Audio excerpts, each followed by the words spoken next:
What's up, brother? Yo. Someone told me if you tap while you're up on a panel, it like hurts it, but I don't know if that's true. I love that you don't mute when you tap, and we just hear. I It's so funny. didn't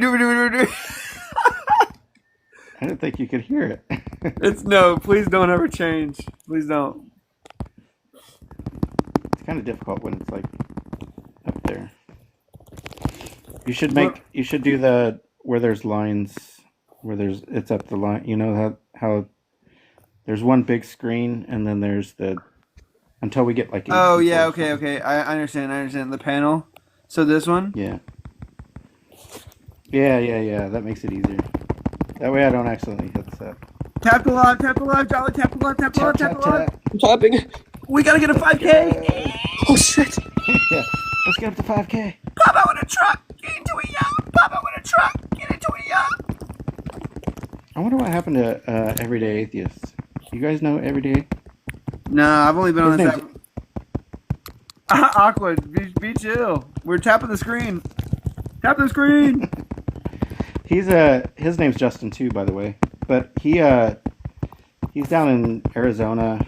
He had some good lives. You'll see him once in a while. He'll either be Everyday Atheist or his other. Yo, Ski, what's up? How are you? 18?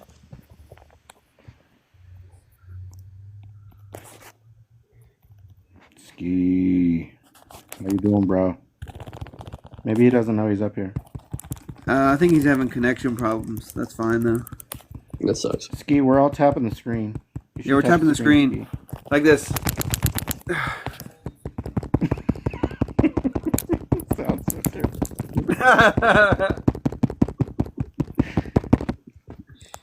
We're at 2.4K already. That's kind of nutty. It sounds nutty. We got the best tappers on the market. Mia Khalifa was just requesting up. That's wild. I don't know who that is. It's my dad. Ski, are you gonna talk, bro? Maybe you should try to come back up. Yeah, I'm gonna disconnect you, big bro. Sounds nutty. Sounds like we're all nutting.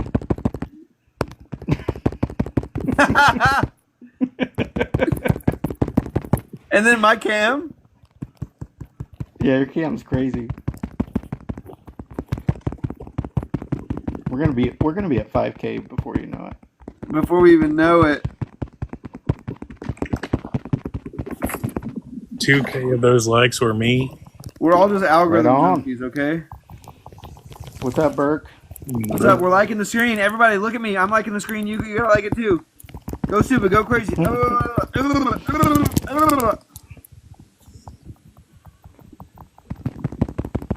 at that 4K already. That's That's a crazy. record. And yet Alright, there's only alright. 5 people in here. Yeah. Reset the algorithm. Everybody, we're liking the live. Watch how vigorously I'm liking it. He really likes it, guys. He really likes it. Now this is content. Wait, this is me telling you to This like is the what it's all live. about. Haas is live. Wait, At 10,000, you hit the FYP. Is that true? at 10,000 we hit the For You page? Okay, wait. Our powers combined. Megs and Sir lied, didn't they? They didn't come back. They don't like us. They don't. They said this guy only cares about the algorithm, not hanging out with me. I said, that's not true. I just thought you guys wanted to talk to people. And we ran out of people.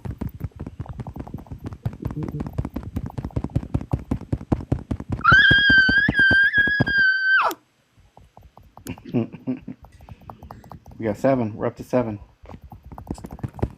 7 Burke, people are or you an 7K? atheist? 7 people. Everybody tap the live. We're speed running to 10K, okay? We're speed running. Maybe I should put on a less aggressive background. Maybe more aggressive. Let's go. Let's put your vegan background on. Okay. Man, people hate vegans. I don't know what the deal is. People do hate vegans. Oh, wait, 1 second. That's the wrong one. You tell people what not to eat, they don't like it. Yeah.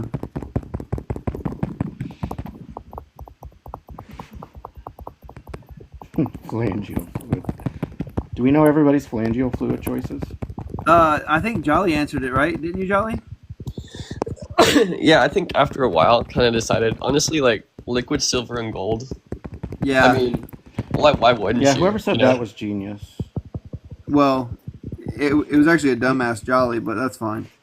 Just kidding. Badass. No, I was like, here, I'm thinking like actual like liquids like wine and water. I thought was a great choice because you could have a little alcohol and then you could have water because you need water when you're drinking. But then Are you using says one gold. finger and slamming it on the screen over and over? I feel like you people are idiots. Like in the light, I use 2 fingers on one hand and blast lights. It sounds like you're taking your I use three slamming it fingers. into your phone. That's why the ladies love me.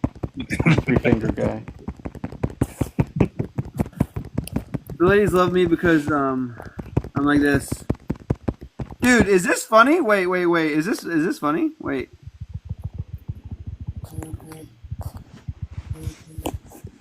Yeah, That's crazy. That's actually making me dizzy.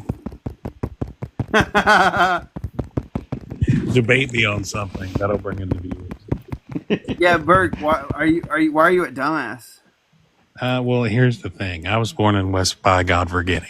Okay, and I can't. Hey, one second. We're almost at 10K. Just keep liking now. I can listen to your reasons later. What's up, Neil? Are you 18? Yeah. Do you see me furiously tapping the screen?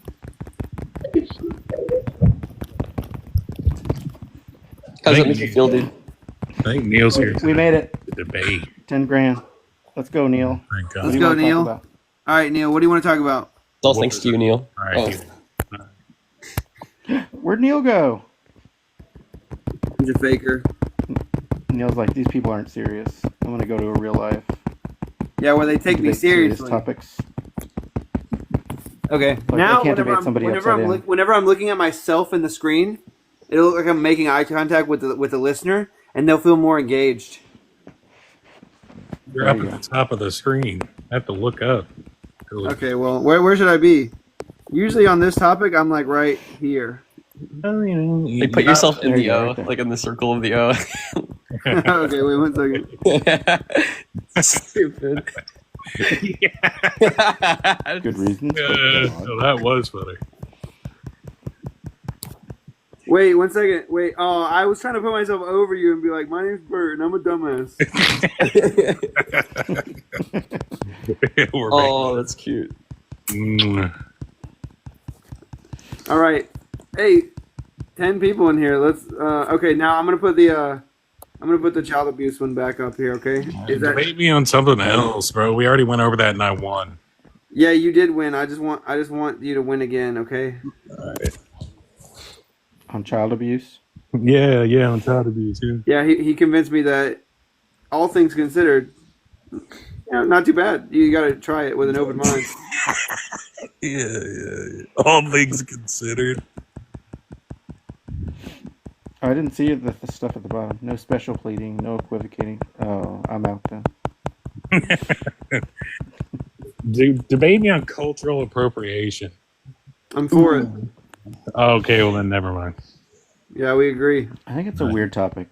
Me too. I don't honestly. think it is. I don't think it is. I think that like cultural appreciation versus appropriation is something that is worth talking about. But I don't think that me standing up and being like, let's examine the differences is helpful right now. You know? Sure.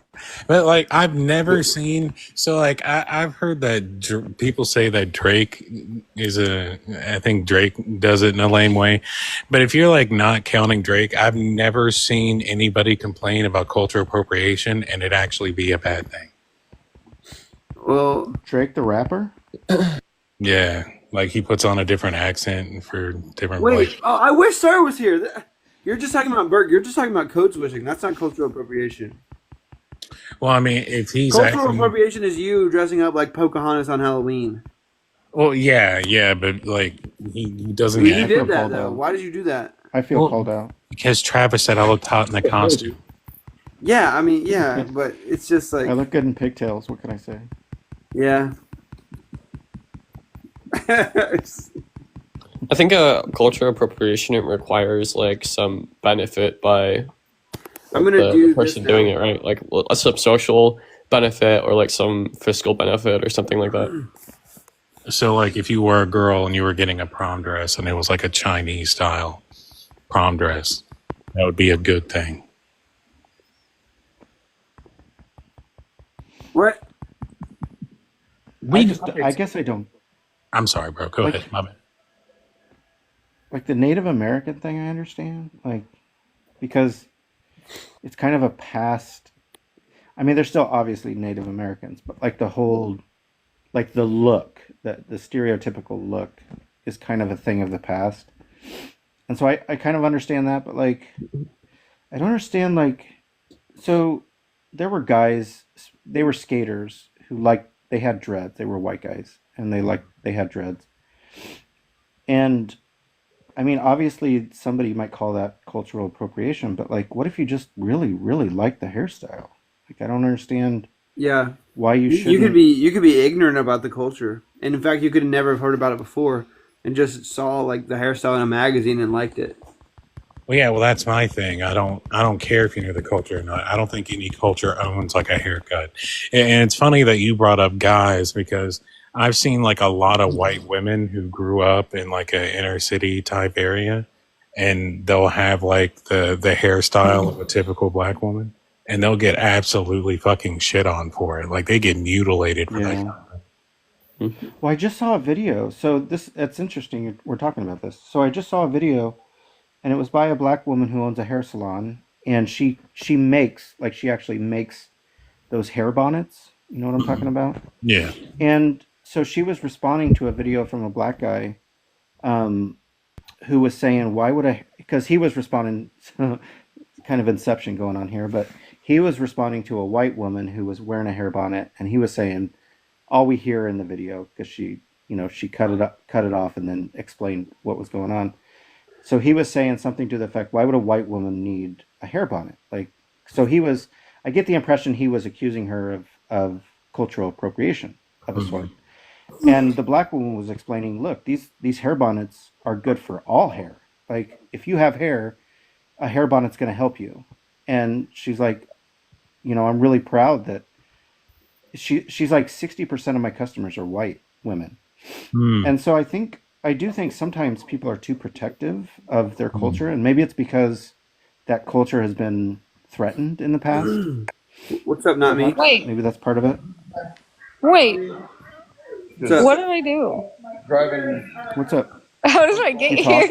Like, Are we in Congratulations, another you made live? it. I was in another one. I'm sorry. It's okay. Were you So liking you're the welcome screen? here. Are you 18? I'm like 28, bro. Okay, that's fine. Yeah, if you were in another live and you were tapping the screen, it could have suggested me to you, and then you came here on accident. What am I on right now? Wait, what? Let me read this. Hold on. Oh no. You're about to debate. We're about to debate on what? We're about God to challenge doesn't your hate worldview. child abuse. I do hate child abuse. Wait, what? I'm sorry, guys. I think I'm in the wrong one. Hold okay. on, no. All right, it's all good. All I right. don't hate children. We're gonna That's we're gonna good. start dancing in about That's 20 definitely a minutes. good thing. Okay. I don't mean to. How do I get off of this? I've been trying to click X. I kicked her. That's what. Here, we can disconnect you. Hey, you got 2 coins though. I'll see that black women will say that their hair is more how do you say it's like better for their hairstyles because they have like tougher hair. And I think that makes sense, but it's also still not an argument for why somebody else shouldn't do it. You cut out. You're cutting out. It's a hard Dumbass line to voice. draw. I think it's a hard thing to figure out the line because, like, let's like jazz for Does it instance, pause for right? anybody but me? Who? Well, like, you have somebody on. Hey, are you Excuse 18? me. Yeah, I'm 18. Okay. Do you believe in the Christian God? Excuse me, Sweeney, but God does not. I mean, God hates child abuse, so I don't know what you're saying. Okay, yeah, so let's talk about that. Do you think that God hates child abuse in such a way that if he saw it happening, he would interfere with somebody's free will to stop it? He literally hates child abuse. In the way that if he saw it happening, he would interfere with somebody's free will to stop it. Yeah. Okay. Do children get abused right now? Yeah. Does he stop it? No, because he's not real. Are you stupid? Are you you're trolling? Oh, oh, Badass. No, I'm saying like he is real, but he's not real physically. He's a spiritual being. Oh, that's really cool. Oh, could he turn the parents' fists into marshmallows? He can't Why doesn't he? He can't. because he's a spiritual being. He's not physical. He doesn't interfere with the physical realm. Are you a deistic God believer? Yeah, Sweeney. Okay. Everything is connected, Sweeney. Like, I don't know how it works. If you don't know how it works, then how do you know it's connected? Ooh. Because it just is. It just is. Okay, yeah. God doesn't hate child abuse because he just doesn't.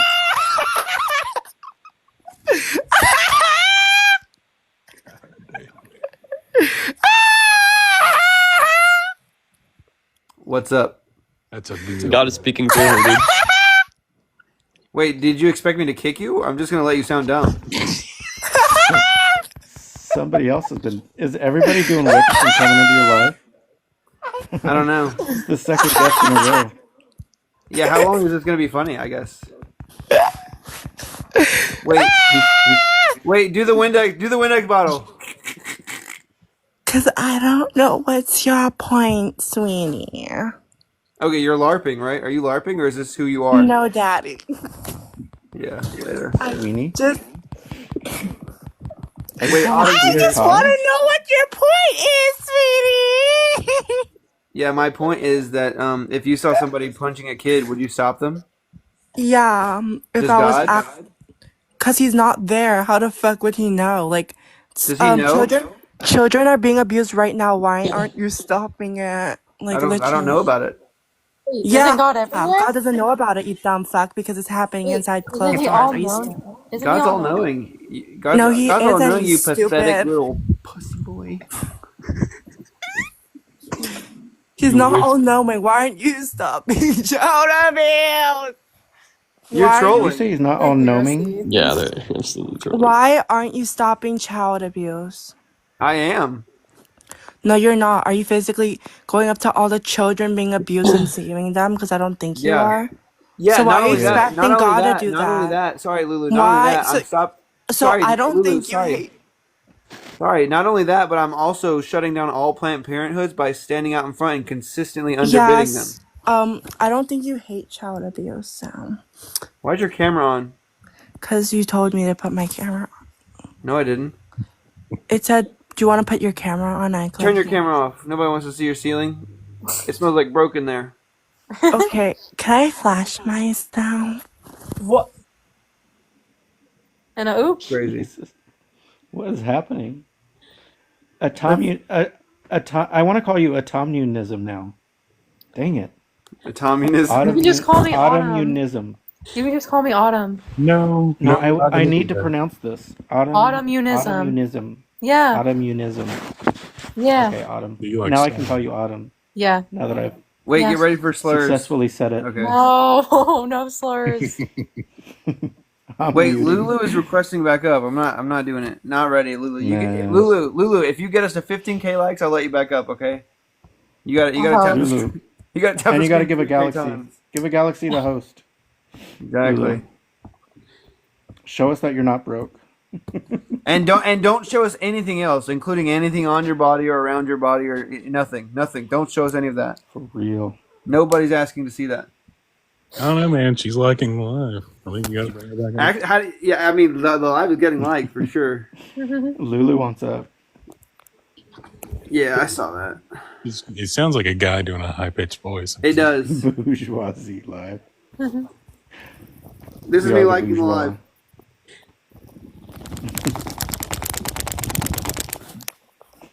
TikTok's It got reminds me of- 9 viewers. Yeah, 12.5K makes sense.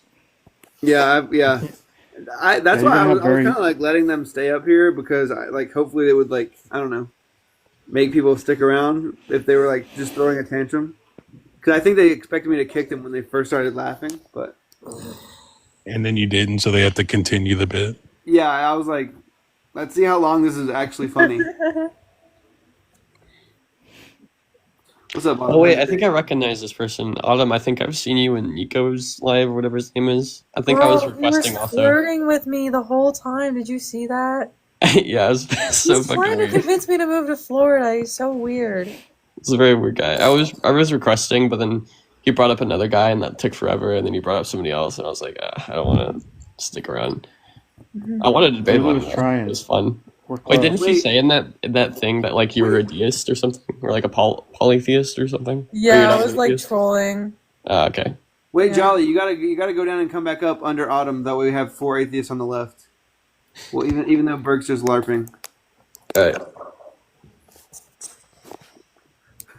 I love that people will just do it for the panel config. They should let us move around. Boom. They should. I know. That's Move. nice. Thanks. Freedom of movement. Yeah, It's kind of ableist not to let people move people around. that's Some true. people have OCD. Yeah. They call me a real estate agent. How I put all you guys in your places. I'm just kidding. What's up, Bitwig? What's up? How you doing? Are you 18 and a God believer? Yeah, yeah. Yeah. So my question is, does God hate child abuse in such a way that if he saw it, he would interfere with somebody's free will to stop it? Repeat it again, please. Does God hate free will in such a way that if he saw a kid getting abused, he would interfere with somebody's free will to stop it? No. Okay. Yeah. Why do you think that is? Isn't that kind of fucked up? Fucked up, yeah, but there are human actions that he's gonna punish all that people in some moment. Yeah. So if let's say that me and Autumn, right, we're both watching a kid get abused, and Autumn goes to stop it, and I whip out a notepad and say, "Remember to punish that guy later." Which one is better, me or Autumn? Repeat it again.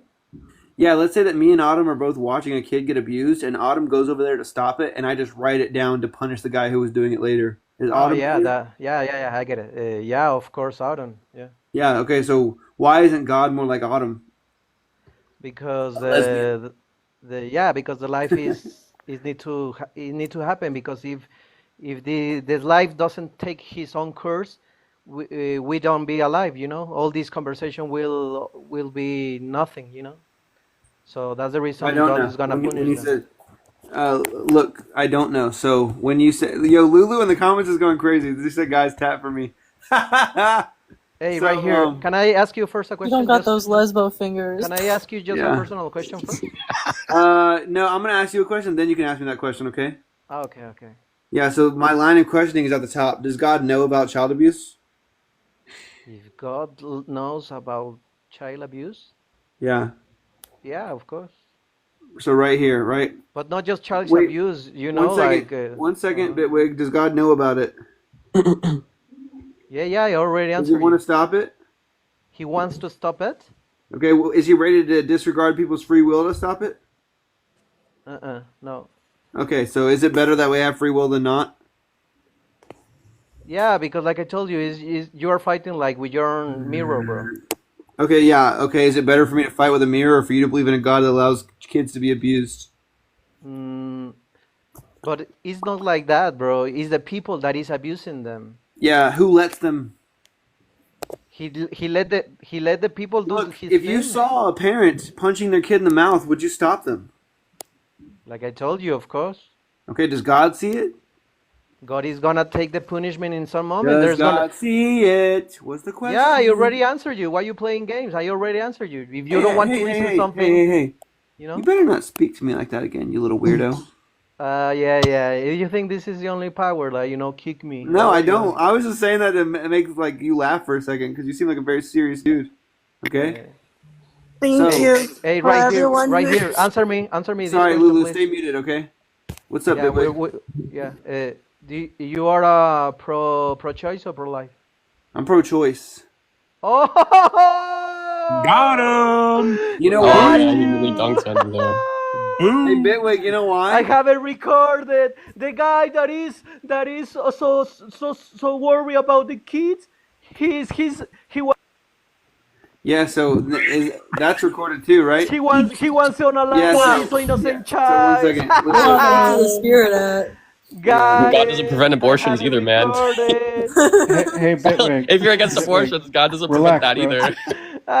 Yeah, if you think about Bitwig, it, he doesn't want to prevent abortion in the same way Yeah, God doesn't but want to it doesn't prevent matter. abortion. This asshole Got unalive him. babies. These assholes, instead of go to manifest with these Asshole. women, he's saying, "Yeah, kill them like God." God is the most pro-choice Oh, person you will this life ever is so talk to, stupid. bro. Oh my God. He Hey, allows Bitwig. people Hey, to Big, These hey, Americans unalive are so Bitwig. You want to stupid. keep crashing out, or you want to calm down? And I can tell you why I'm No, bro, pro-choice. es que this was hilarious. You know, like. Bitwig, you're pro-choice too. You just haven't heard. You just don't know it yet. You ready? Can I run my argument? Oh my God, this was. I I know had what it you're gonna recorded, do. my bro. Hey, Bitwig. Hey, Bitwig. Do you agree that? Wait. Do you agree that some people that are alive aren't going to go to heaven? I don't change the topic. I'm Oh not. my This is God. about abortion. Dude, you approve to unalive innocent child in the belly. Shut up, bitch. Hey, I've got a question for you real quick. Shut up. What is your Stupid ultimate standard for American morality? teenager, just brainwashed in stupidity. Just look you, just see you. Wait, I'm Yeah, just curious. Bitwig, What is your take ultimate this. standard? What is your ultimate standard of If morality? God want to stop it, but I want to unalive that in the belly of a. Okay, what's your ultimate my standard God, for you're morality? crashing out. Is it God's words? What, Jolly? What, Jolly? What's Tell your okay? What is your ultimate standard of morality? What makes something moral? If God commands it, what God's commanded? I'm asking a question. Is what makes if something is moral? Does God command it? Yeah, Is that for what is? example, of your morality came from the Bible, Jolly, because you born in a country that was indoctrinated in Christian morality. Simple like that. All your morality that you think that, oh, I'm special, I'm so good with the Sweetie, Okay, before I've talking, got a can question you for you. please learn how to So speak everything's gone normal from the Bible, American? assholes. Thank you. let's say hypothetically Because when you were a child, your father said, don't lie, don't hit your brother, don't. We get it. that's crazy. You Okay, get it, so you I've get got it. a question You get for it, you. Jelly, you got So it, let's Jelly. say hypothetically, there's an adult man and he takes a toddler and he builds a house full of booby traps and he traps that toddler inside of that house. Dude, And then that are you a pro-choice toddler dude? unalives. Hold on, that toddler unalives. What did the man do All this something morally panel is wrong? pro-choice, right? Are you gonna answer the question? Are you gonna answer the Yeah, I'm question? gonna answer. Just answer the Hey, question. don't run, Bitwig. Yeah, Answer the I'm not question. running, my bro. You are. Is it immoral Dude, for that I'm man to do recording that? everything from this pro-choice that. Okay, what, Jolly? Repeat it again, please. It's Okay. Let's say a man is hypothetically we have building a what? let's say we have an adult man, okay, and he Uh-huh. builds a house full of booby traps, okay, and Booby he trap? sticks Can you his. explain what is booby trap? Because I'm not an English speaker. That's okay. Yeah. So he builds a house, right, and he installs it with Tesla coils on the top, right, or like Testicles? he ma- Tesla coils, right? Ah, He puts a bunch of trap doors in this house, right? So if you walk on these trap doors, you might fall down and fall on a bunch of spikes. Okay. He makes this house, and then he puts this toddler inside of this house, Yeah. and then the toddler unalives. Did the man do something immoral? That's the most stupid example I ever hear in my life. No, just answer the question. You don't know where I'm going with this, so just answer the I question. know where you're going, idiot. Oh, you do. What's the next part? Everything is God. Because God put that morality. No, he didn't put that morality. I never Communism. said Thank you that. for I'm asking you a very supporting specific my question. Is it gender. immoral or is it not? You're Kids, dodging. I go stalked your travel profile. to other countries, grow up, work, please. Okay, I'm just gonna American show you what it child. is because you know You are so exactly. You know that it's stupid. You immoral. are And you know exactly where. indoctrinated. You don't know where I'm going with this, Shut but I'm the gonna tell you. fuck up. Okay. So the analogy is God so making the stupid. planet with all of these natural disasters, such that anybody who steps anywhere could Everyone's potentially gonna fall into a die. sinkhole, could potentially get struck Grow by up, lightning and dude. die, Everyone's and gonna thus God die. did something What's your immoral. If point? you What's believe your that what that point? man did was immoral. Now everyone suffered. Dude. It's called the Home Alone argument for God. Okay. Dude, listen my point. There's hundred millions of people that Wait, born shut the fuck with, up, you with fucking disabilities. yappy. I don't fucking know. They born with Hey, stop on that disabilities. person up. They have listen. They Wasn't he? they I have know. accidents. They live a shitty life, and they are some happy people that in this Hey, Bert. Okay, Hey, let's Big say. Wig, Big Wig, Okay. stop preaching, bro. they Okay. never stop laughing. So, Sorry, you're gonna answer my questions but now. you are okay? like, Sorry. Yeah, you can take over. God, it's the fault. Bro, you're Hey, crashing Spoon. out right now. Like, seriously, calm down. It's not, like, seriously, we're just having a conversation. Guys, it's you are making some stupid things like you are fighting with your own mirror. Like it's Well, you're funny, guys. just, you're really mad and you're not seeing the connections that No, you're no, it's making not mad, bro. intentionally. Hey, bro. Do you think that this is a conversation? Yeah, of course. Because Okay, I then just let's I just talk- put let's in talk. your same level, dude. Sorry. Let's talk. Then answer my questions. Okay. Are you ready? Yeah, tell me, my bro. Okay. Do you think that if people live their life that there's a chance they won't go to heaven? They will go to heaven. Is there a chance that they won't? They won't. They won't. In the Christians belief, no. So everybody goes to heaven, right? Or no? In Christians believe no. Just the ones that repent from their sins and believe Okay. in the sacrifice of Jesus Christ. Yeah. Okay. So cool. Do babies unalived in utero go to heaven? Yeah, they go because that's the Okay, reason you're Jesus pro-choice Christ. then. What? You're pro-choice. You think it's immoral to be pro-life because you would rather somebody. Don't compare that, bro. Don't, bro. Yeah, the reason why is because you Did think. he say he was Dude, Christian? you are a hypocrite. You are a stupid hypocrite. Don't run and Bro, try to just put it relax. Did he say he was Christian, Zach?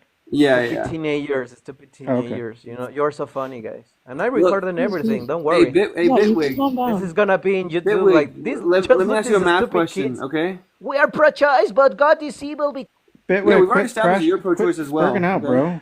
Jesus. Shut up, idiot. We've already established that you're pro-choice as well. No, I'm not the Quit one. crying, I'm Bitwig. pro-life. I'm against that the people unalive the child in the belly of the womb of the mother. Is stupid idiot. What if That's God not the commands same. it? Wait, what That's if God not the- commanded it? Would it be moral if God commanded it? Nuh-uh. Would it be moral if God commanded it? Yes Bitwig, or no? don't you have the restaurant from Ratatouille to run also? You're talking about the Amalekites?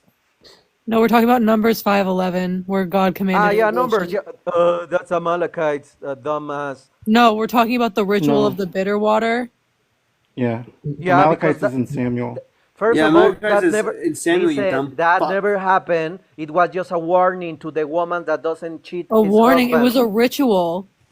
Yeah, a ritual. Yeah, you can call it like everything. That never happened because in the Bible is not nothing about. It was like just like a. It's Wait, like Bitwig, China. why are you pro-choice? Listen, it's like China. When you say you steal, you go to jail all your life.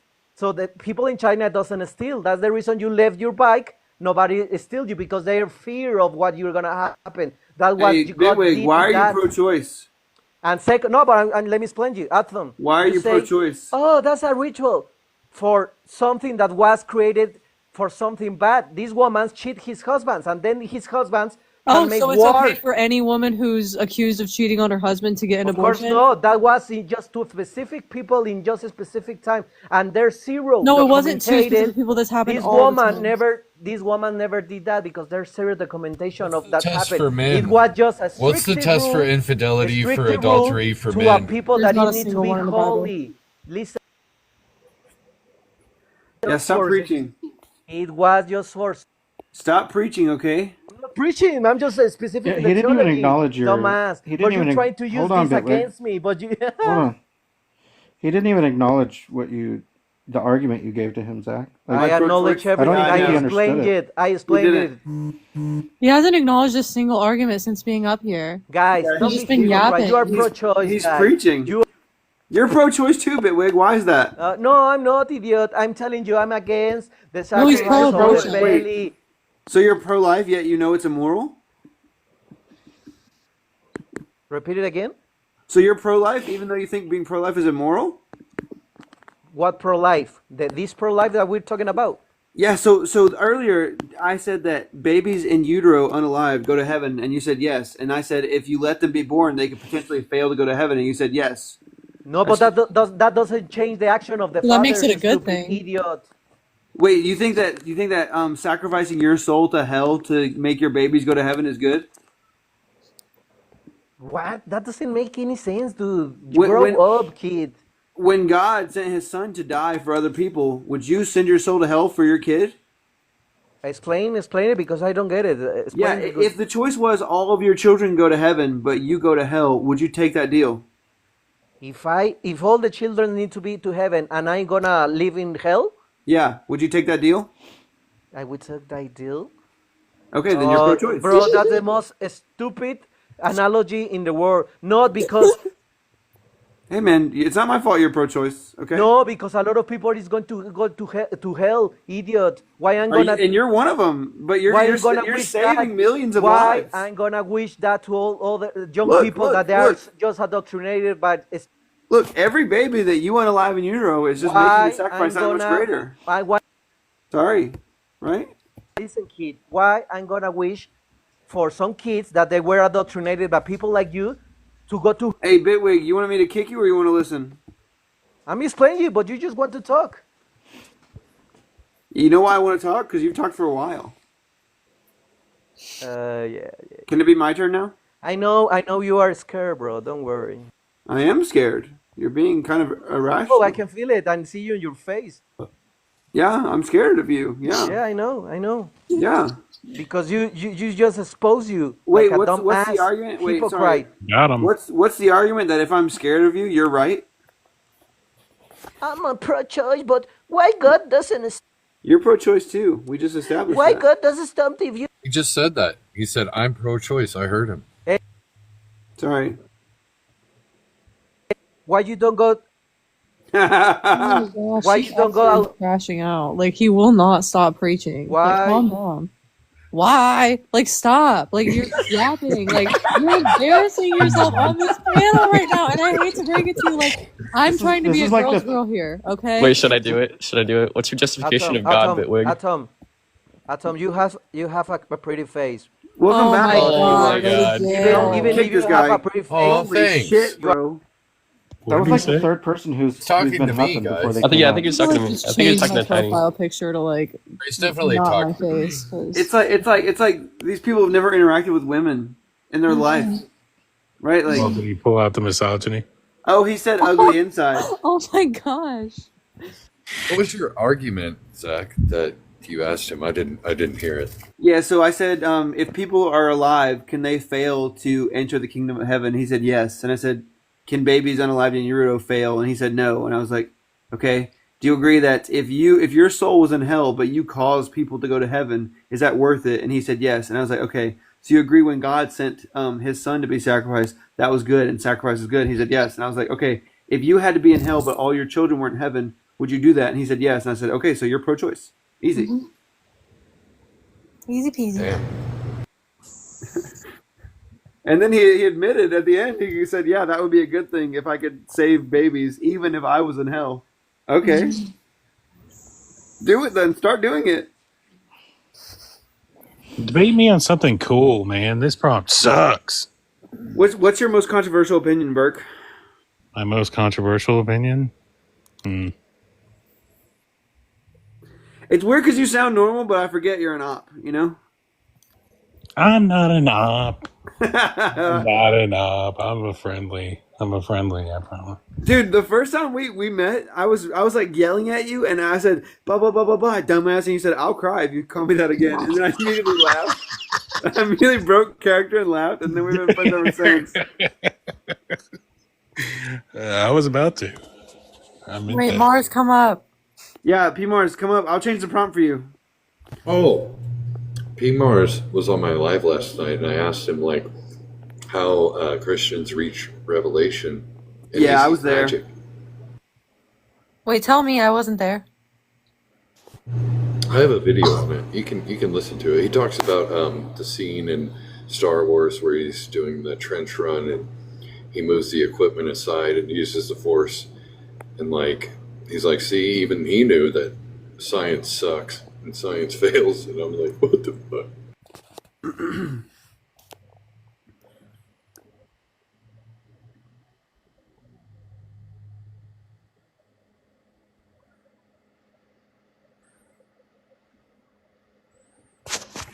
So are you going to debate me on something cool or? Yeah, what's your most controversial opinion? I thought we were going to debate on who's the hottest Sonic character. Well, there's no debate there. It's Knuckles. It is Knuckles. Yeah, it is. Yeah. No, it's Dr. Robotnik. I thought it was Craig. Yeah, whatever. Good choice. It wouldn't be mine. What's the dark one? The black and red one? Shadow? Shadow? Yeah. Shadow's the hottest one. Sorry. You just like the bad boys. Well, I like black and red. I don't know if you could tell. I have an aesthetic. Oh yeah. By Yeah, like I've this or this, or like this, or this, or this, or this, or this, or this, or this, or this, or this. Yeah, we get it. You like using an AI. Yeah, I'll abuse an AI. Let's debate something cool like cousin marriages. I'm from Alabama. Yeah, but yeah, which is Too fair. close to the vest. If you know. I'm from West Virginia. Are you kidding me?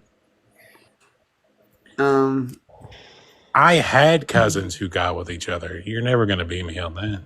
I had the hottest cousins. Well, that debatable, but that's not what we're debating. So, Look, my Aunt Mama agreed with me too.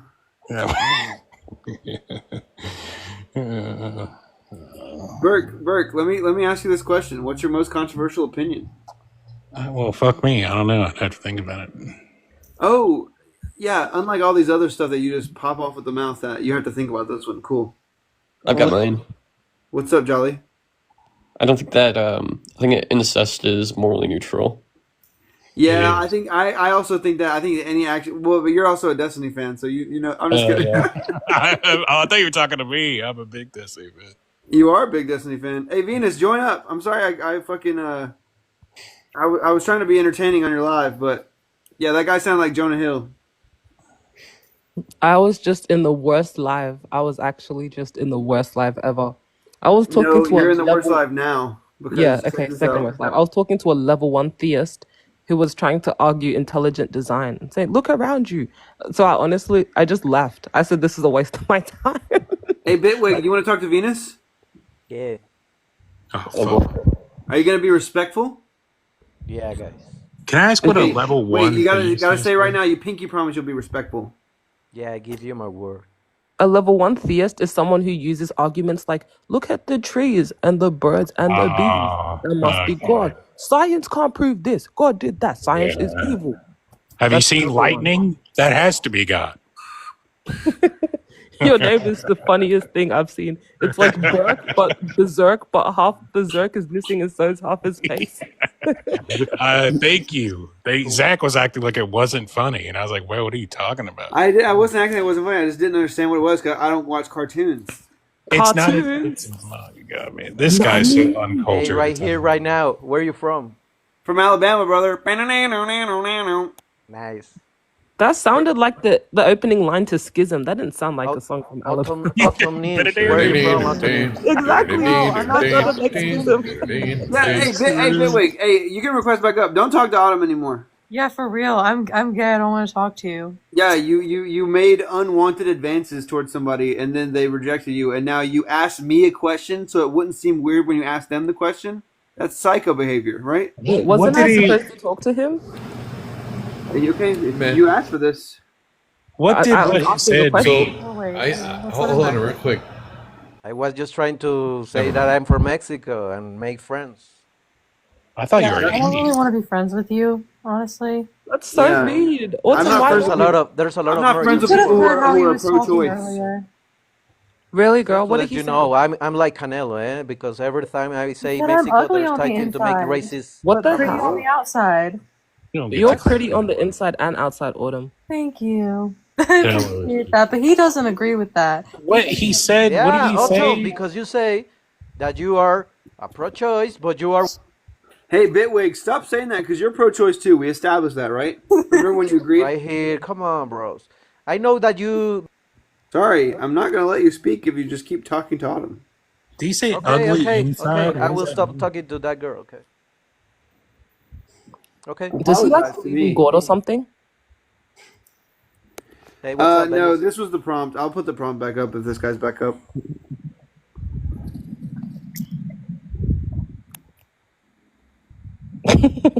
You've got to put yourself in the perfect little box. Yeah. Did you make that? Oh no, you can shrink and expand. I thought like that box was perfectly made. I can shrink and expand. I do hate child abuse. No, you don't. No, I'm Look. reading. I'm reading. Oh, okay. I'm reading, and I think it's ironic that you say that, but you are a pro-choice. You're pro-choice too, though. We established that. Okay, I'm pro-choice. Yeah, whatever. Yeah. Okay. So my questions right here is: does God know about child abuse? I already told you. Yeah, you know, if he's Does he God, want to stop he it? know where he wants to stop it. Does he? Will he interfere with somebody's free will to stop it? No. Okay. Is it better that we have free will than not? I already answered you. You know, You said? Did you say it is better? because Hey! there You're will listening? be justice, bro. If you're worried about this theology of our Christian, Stop going off on tangents. Is it better that we have free will than if we didn't? if I say yes or no, will not exist, my bro. It's just dumb ass question because everything of the humans is because of. I'm gonna ask you one more time. That was strike two, okay? Is it better that we have free will than if we didn't have free will? Yeah. Okay, imagine you're the God that you worship, okay? Yeah. You have a choice between a world where infant grape is possible, but you have the free will to choose between chocolate and vanilla ice cream, or a world where you can only choose to donate to charity 1 time a year, or 3 times a year, or kiss your kid 2 times on the cheek, or 4 times on the cheek. No evil, no free will. Which one's better? Of course, the one that is not evil, bro. Everyone's wish that, no? Duh. Yeah, so why do you worship the guy that made the first world? Because he doesn't. Do you like chocolate ice cream more than you hate child abuse? The human is the one that is making everything. Oh yeah, sorry. Do you like chocolate ice cream more than you like child abuse? Bro, if you don't like my answer, why did you make this live? You just want to listen the thing Well, you no, want. usually Oh yeah, people, usually bro, people I'm have better stupid. answers than you. That's I'm why. so stupid. You're right. I will not stop being Christian, bro. You open my eyes. I know to be a bit pro-choice and unalive babies in the womb, you know. But I'm a hypocrite, Thank God. you Yeah, know. stop bloviating.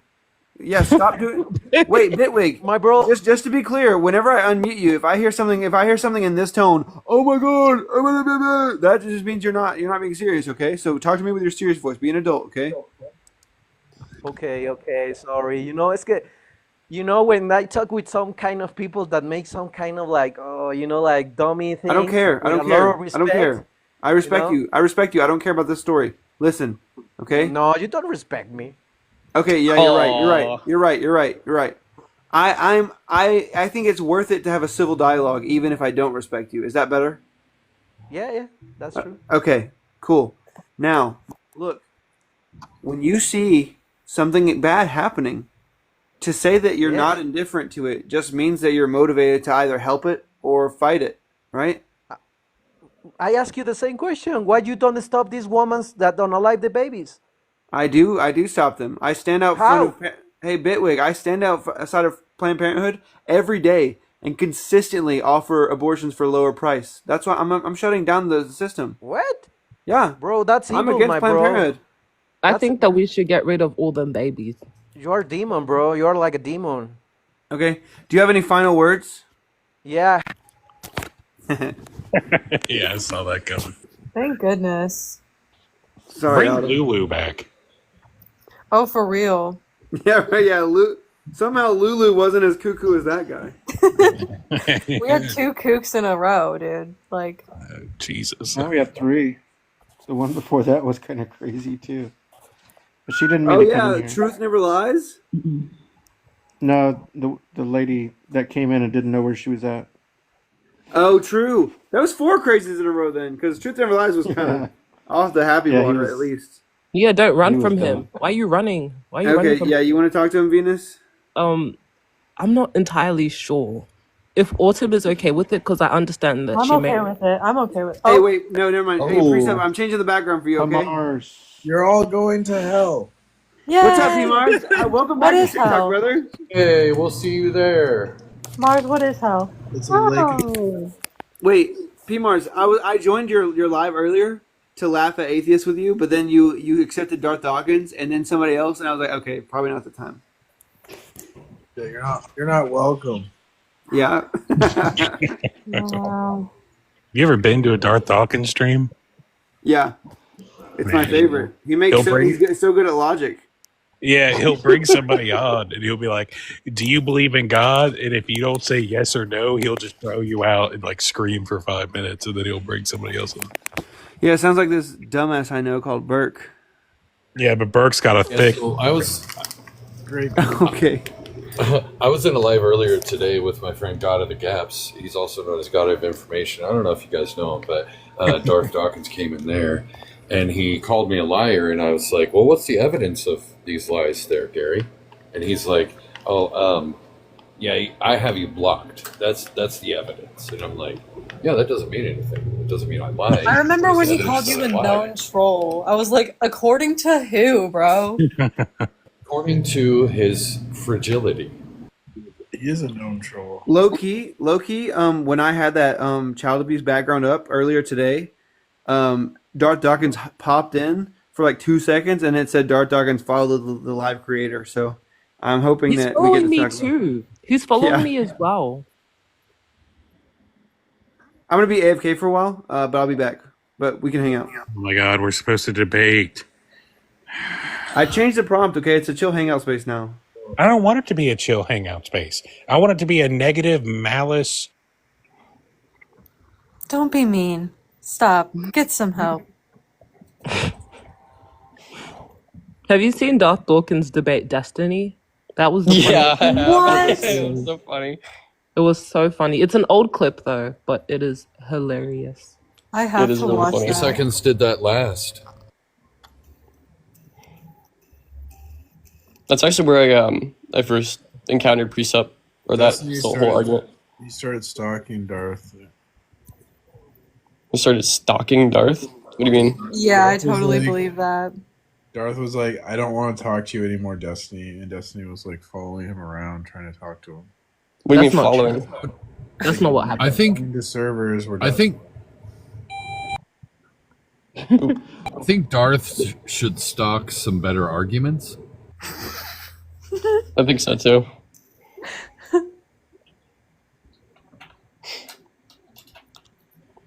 Why would he need a better argument? They can't even defeat the argument he has. It's not He even can't a even good justify his own argument. argument. For He's real. never justified his fucking argument. That's just cope. Also, Just his cope. argument has never defeated any other worldviews. Well, like he claims to have, he's never done that.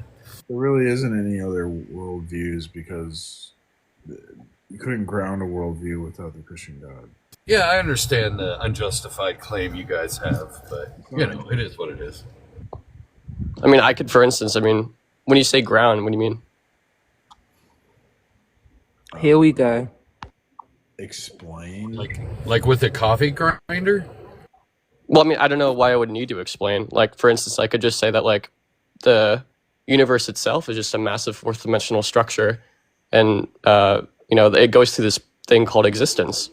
And so, I mean, I don't know why I need to explain why existence is the way it is, or how it's impossible for there to be no explanation. I never gotten a good answer for that. Oh my gosh, bro. Yeah, to argue, there has to be like an objective standard for us to argue. Let's say I do say that there's an objective standard, but there's no reason for why this objective standard is the way it is. Well, only Christians have an objective standard. I could just argue back, and I could just say, well, no, I have an objective standard. And I could just say, well, logic and reason. This, yeah, but like, who, where does logic and reason come from? I would say logic is probably just describing like how existence works, and things like reason are just describing like how attributes and quantities work. It's not going to be objective because it's going to be tainted by human. It's going to be Well, actually, I mean, I could give an account right now. So I could just say that all my beliefs derive from needing to survive long enough to reproduce, and as such, there are some beliefs that need to be true that I inherit to even perform any action to survive it long enough to reproduce. And as such, like natural selection would imbue me with these correct concepts of logic and reason. No, it's either there's an inherent meaning in the world put there by God, or the meaning in the world is put there by imposed by human minds. It's not actually there. It's a fiction. What do you mean by meaning? To make sense of. I don't agree with that. I mean, I think, for instance, like I'm not really convinced why it's impossible for a consciousness to arrive, and as such, like a brain, which is like a some kind of biological computer, could derive meaning out of these things. I don't see how that's impossible. Yeah, well, the meaning's either going to come from the human mind or the mind of God. Right, but when I say like it comes from the human mind, right, we could just say the human mind developed as such that it has correct conceptions of the laws of logic and reason, because having correct conceptions of the laws of logic and reason are necessary to survive long enough to reproduce. It doesn't matter. None of this matters what you're saying. None of this matters? No, it's either inherent. That's cap, because the people who didn't know about logic and reason survived long enough to reproduce. Is how we're all here. Well, as in like to employ it, right? So like, for instance, I think it's necessary to employ the correct laws of logic and reason. And as such, if you introspected, right, you would have a correct conception of these things. So like, for instance, like when you look at a piece of food, you need to recognize that food as a piece of food in order for that conditional to actually compute, for you to be able to go and for your brain to tell you to go over and eat it, right? In the same way that like, you have to have a correct conception of deduction, right? Like, so for instance, like, oh, I am food makes it so that way I'm not hungry. There is food over there. Therefore, if I eat that food, then I will stop being hungry, right? Oh, so they had it before they knew they had it. Okay, that's fine. Yeah. So like, you use these things without even knowing that you are using these things correctly. I'm just saying that like human beings, they employ these things correctly because they're necessary to compute any action. I just don't understand how it's impossible that that's the case. It leads to an absurdity. Hey, I muted that Bitwig guy from the chat because he's still like harassing. So that's all good. What were you saying, Precept? It leads to absurdity. So like in your system, we just like basically I can just say whatever's true, and it's true in virtue of like I just decide it's true. And so I mean, I would just, if you go against my presuppositions, like if what you're saying doesn't follow from them, I would say that you actually aren't speaking the truth there. if you Right? disagree, I don't think that you. know. Well, I don't think that you could just say that anything is true. I think you would have to say that these things, like are true. If I'm, I can say there's no objective standard for truth in your system, so if we disagree, we're both I just gave you one. to tell who's right. I just gave you one, right? I would say logic and reason endowed to me through natural selection, right? And as such, I am using these things correctly. That's my objective standard. That's not objective. That's subjective. That is objective. Like logic and reason are objective. They exist objectively, right? Logic would be describing how existence works, and reason itself would be describing like how attributes work. Like these things are objective, and as such, the knowledge of these things are endowed to me, or at least the correct employment of such, right? My capacity to use them correctly is endowed to me through natural selection. Right. No, it's like you're contradicting yourself.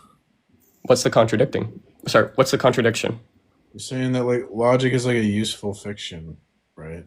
It's not a useful fiction. It's just describing how existence works. Okay, that's the same thing as saying it's like a useful fiction. Well, then, I mean, if like, I don't know. I just Wait, don't one understand what you second, mean by one useful second. fiction then, because by fiction, Well, it sounds like they you're saying disagree something's with me, false. and they just like I love you. You're all going to hell.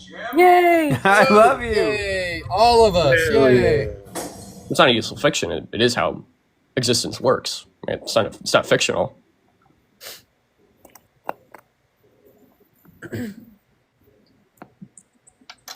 what makes it true?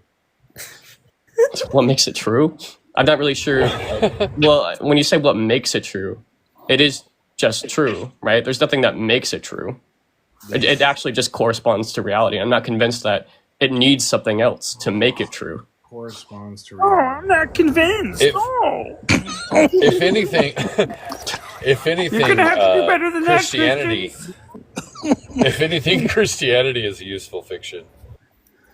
How can you say it corresponds to reality when you don't know what reality is? Who says that? Who says I don't know what reality is? Fuck, how is it You reality? don't know how to ground that which is ultimate.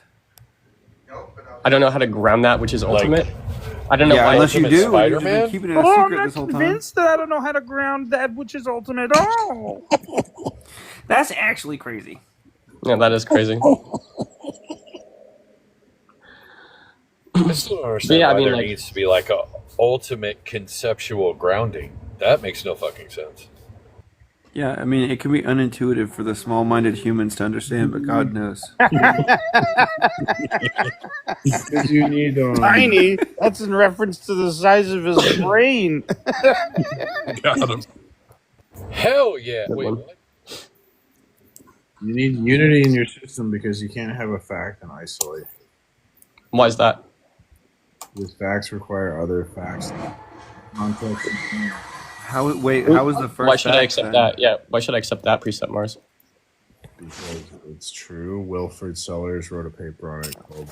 Well, you can't just say it's true, Wait, right? Jolly, Like, you need an Jolly, argument Jolly, for it. please refrain from using his whole name, okay? Precept Mars is his father. Oh, that's crazy. Wilfred Sellers wrote a paper on it called The Myth of the Given. I'm not talking to him right now. I'm talking to you. I mean, like, you can cite his argument if you'd like, but Yeah, it's just that the fact you need context for facts, right? So like if I say I exist, so that's typically considered like the most basic, self-evident like starting point. I think, therefore I am. But if you say like, well, this thing exists, but I don't know what it is. This thing I don't know what it is exists. wait, I don't know where it is. Sorry, I'm confused. This thing that I don't know what it is, it exists. Wait, how do we say that? Wait, where did we get that? I don't know what it is. Because Where'd you get that from? oh boy. Because if you're I think he's stipulating that to show the thought experiment. if we have one fact, right? One fact in isolation. You wanna pour this I out? exist. That's our one fact, right? I think, therefore I am, or whatever. Okay. I exist. That fact has no meaning because there's no context. Because, like, what is the I? What does it mean to exist? Pitch Well, if you just say I exist, and that's the only fact. You don't have a fact because there's no context, there's no meaning. Yeah, I mean, I think we can only prove a first-person experience, not like us. Yeah, but Wait, did you guys hear me say pitch black Mountain Dew? You could just That's look kinda- at Hobbes's response to Descartes. Like, I think therefore I am is only reasonable if we presuppose the primacy of reason in the first place. Right? Anybody read Hobbes here? Yeah, I know what you're talking about. You and then fucking like, it's clowns. formalized later that I think, therefore I think, right? Because it's not talking about reliability. I still haven't gotten a reason as to why I need some like fundamental, like ultimate unity between everything. What's the reason that you need a reason? Like neutral facts exist. Jolly's mind is the arbiter of ultimate reality, I guess. I thought it was Cheetos. Never made that claim. I never made that claim once. You don't make any claims. You just go, "Oh, I'm not convinced." No, I mean, I'm not. I do make claims, right? I think. Yeah, your logic profile is picture logical. makes sense because you're philosophically in a wheelchair. Yeah, I mean, I think that to make the claim that the laws of logic are true and the laws of deduction are true. I also make claims about natural selection and how it disposes these things to me. Right? Mentally. That's not a worm in that chair. That's your brain. So I'm still like curious as to why we need like a sense of ultimacy. Like, what's the point in that? Yeah, same here. Because without unity in your system, you couldn't explain anything, dude. Like, What's the argument for that? Why Yeah. does unity like require like an ultimate thing? Like I'm genuinely curious about this. Yeah, me Like, too. I haven't gotten a reason yet. the ultimate is that which explains everything. And so that But what's the necessity for that? Yeah, that's the claim. yeah, so like we need without unity between events or unity between facts, explanations would be impossible because like you can't have a fact in isolation, like I was saying with that. I think therefore I am. You need a web of facts. Wait, There needs to be connections between facts. So God connects everything. He's like the glue. He holds reality together. wait, what? Yeah, I'm not really guys sure. never what heard you of mean, God's to goo? be honest. Like, let's say. God's goo. One time when I was driving, he just filled me with liquid love. Oh my Yeah, god. like for instance, when I say God come Mars inside thinks that's you? actually God. Daddy God. Look, God, look, Jolly, Godaddy. when I, Jolly, and Autumn, and Tiny. Sky Diddy? In your not God world, okay, is the universe, is it a concrete one or a concrete many? Is like the ultimacy of reality. Yeah, I don't see a necessity for unified ultimacy. Does there have to be a necessity that you can see and understand for it to be the Well, case that a necessity yeah, is so, like, necessary? Think about when you eat spaghetti. You see the spaghetti, you taste it, you touch it, you He You boiled rub for your our junk on sins. you smell it. So you have all these different Amen. sensations. But those are all isolated, right? Your sight is not your smell is not your taste.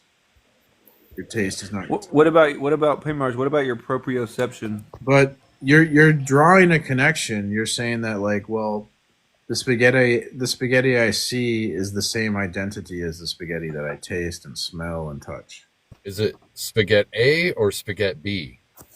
And so that is In unity. God world, you couldn't know the difference. It wouldn't That matter is- anyway. That is unity. So without unity, everything would be loose and disjoint, and you would have no basis to say like the spaghetti you see is the spaghetti that you can taste. Can you justify So- that claim? That like if there It's wasn't just- like a single it's just, like, unifying like That is the type judge- of being, that's- right? That like everything would be like loose and like I don't know how you described it, like not connected or whatever. That's David Hume what he said. Like, cause Okay, so someone said it. What's his arguments for that? Wait, Hume that is we a cool never guy. we never observe we never observe the connection between events. Like you have, Oh, I mean, like, do you want one of events. events? I mean, I could just give you like for instance, I could just say that like the universe itself is this massive fourth dimensional structure, and like when we say events, we're just talking about different three-dimensional slices of this fourth dimensional structure, right? So when you say like immunity, that's what you you propose. have like you have one event like the sight of the spaghetti, and the second event the taste of the spaghetti. But you never observe the connection between those events. Why do I need connection? I still don't. I'm very lost. Like I still don't understand Because you specifically think they're like the what would be same wrong. thing. Okay. The spaghetti that you see, you think is the same that you taste and smell. You think that's all the same identity, right? I was Jolly, spooked Jolly. by spaghetti once. Jolly. I got spooked by That's spaghetti. unity. That's unity. You believe that, but you don't observe that unity. Yeah, So you have no what he's empirical saying basis is for that belief. what I he's think I know what he's saying saying. is how do you know that unity among like discrete entities? How do you know that unity exists and is actual and isn't illusory?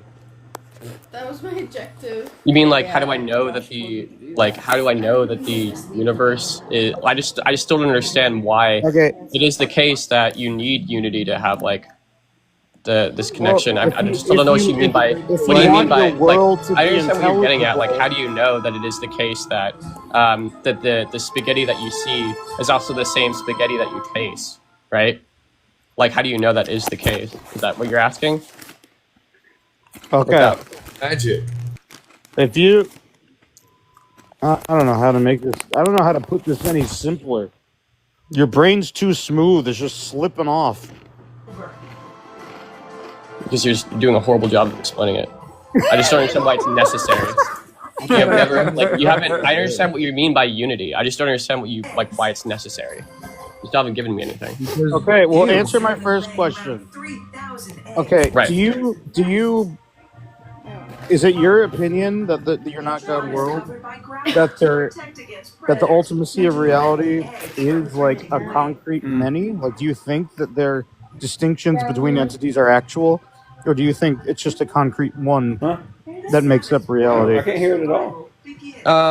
Yeah, it's kind of a hard question. I kind of tend to take the monad theory where it's just sort of a concrete one. However, like, a human being can sort of build conceptual models around different parts of these So there things are that no we sort of- particulars? Well, there is, right? There's just one. But then there's no logic because everything's A. There's no law of non. Yeah, there's no not A. When I understand what you're saying. I think with I get the issue, right? And I've actually thought of this before. Like, It's a how big is it the issue. case that like, for instance, like, how can I say that, like, this cup is actually a cup and something else is something else, right?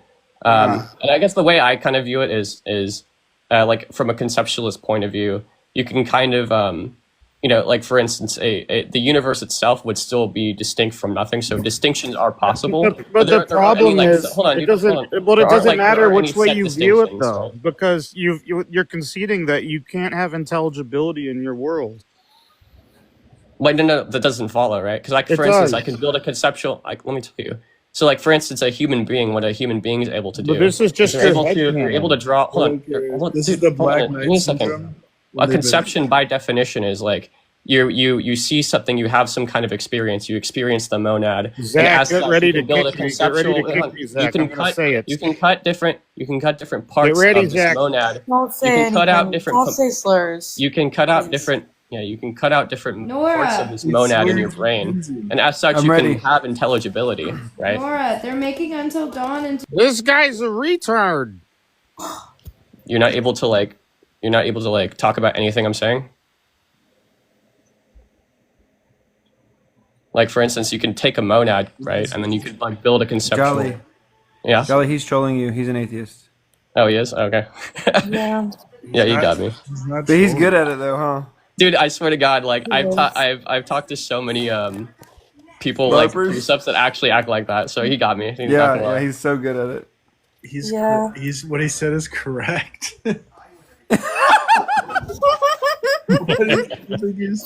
Funny part is he doesn't even believe that.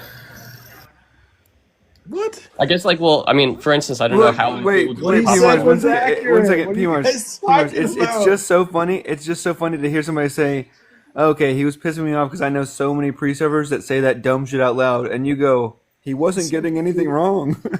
It's so funny when you troll people by just telling them the straight up truth, and they're so like delusional they think you're trolling them, and you're just telling them the truth.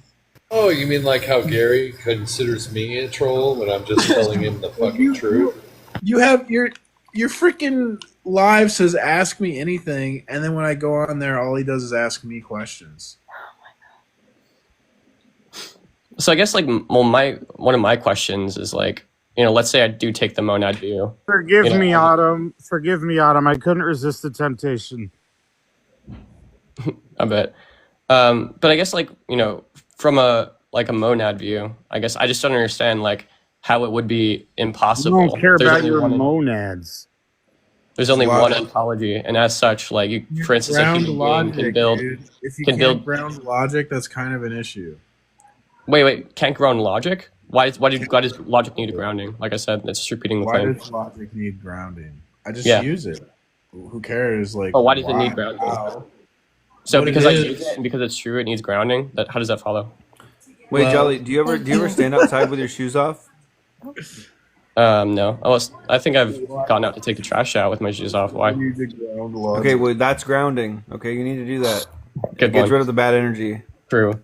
Why I still don't understand why is it the case that if I don't have any grounding for it, right? Or, like, I don't have any reason for why it is there.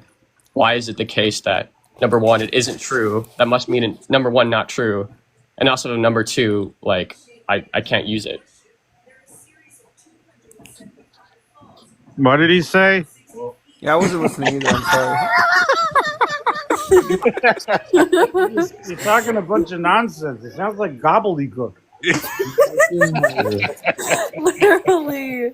Wait, are you a gibberish generator? Yeah, you're generating a lot of jib jab. You got me. He's bloviating. He's bloviating because he can't account for his logic that he's trying to use to say, no, I'm not convinced. I can't use logic. Like if Good we're one, gonna dude. debate, we're gonna have to use logic to debate. And my whole argument is about like whose worldview can ground logic so we can debate. That's not You've your never worldview. once Your given a worldview is justification yours for is why I the only need one that grounding. Oh, I got to mute. I'm not muted. Hang on. You still haven't given a justification for why I need to ground it. You haven't done that yet. You're using it when we debate. It's a reason-giving game. You have to give reasons. What'd you say? It's hard to hear you. Can you say that again? Debate is a reason-giving game. So we're not allowed to be arbitrary in a debate. So if you're just arbitrarily using logic, that's an invalid move in the context of the debate. Ew. Well, the debate is about You wanna play a about game? whether or Wanna not it's crack? impossible that logic exists arbitrarily, right? I'm asking you to give me a reason. The burden of proof is on you to prove that it is impossible that logic Told exists you. arbitrarily. In a This debate, is a you good can't. reaction. I just told you. Do you agree? I think it's pretty. A debate is a reason-giving game. One of the rules is you can't be arbitrary. So if you're gonna come to the debate and use logic, I'm gonna question you like, how can you use logic given your worldview? That's a valid question to the debate. Yeah, because like for instance, whether or not there's any explanation for why logic is the way it is has nothing to do with whether or not I can use it, whether or not it's true, right? So just like I don't see any reason for why just because the laws of logic are the way that they are, like why just because I can't give a reason for that doesn't make it not true. You understand? Twins. Like I've never seen Should I it put here my the glasses justification on? for it. Yeah, just for a second. Yeah, worldview anybody in itself- chat who hasn't seen this, it's pretty crazy. Is that Joey Fatone? No, it's Baby No Money, aka right here, right now. Look at that. Look at the resemblance. Oh my gosh. It's uncanny. Yeah, the fit's kind of crazy though. Yeah, it is. What the hell is that? Don't hug me, I'm scared. Is that like a Club Penguin shirt? Oh. Pre-sub Mars, I That's kind of exactly have right. a question for you. I have a question for you. Whether or not you can whether or not you can ground logic or explain why it's there, can you justify it? Me? No, Precept Mars. Can you justify it? Can you justify that Wait, the wait, laws that's of his father's name. Okay? What do you mean by justify that? Just call him P Mars. That's So you can't Precept Mars is his justify. father's Okay, name. yeah, so I guess that you're not asking. So you admit that you can't justify the laws of logic, right? You just believe that even though they're presuppositions, and as such, you're just demanding a grounding for them, and you don't need to justify them. Let's go play the game. What else do you mean by I'm justify? leaving you. Jolly's an idiot. Bye, nerds. True.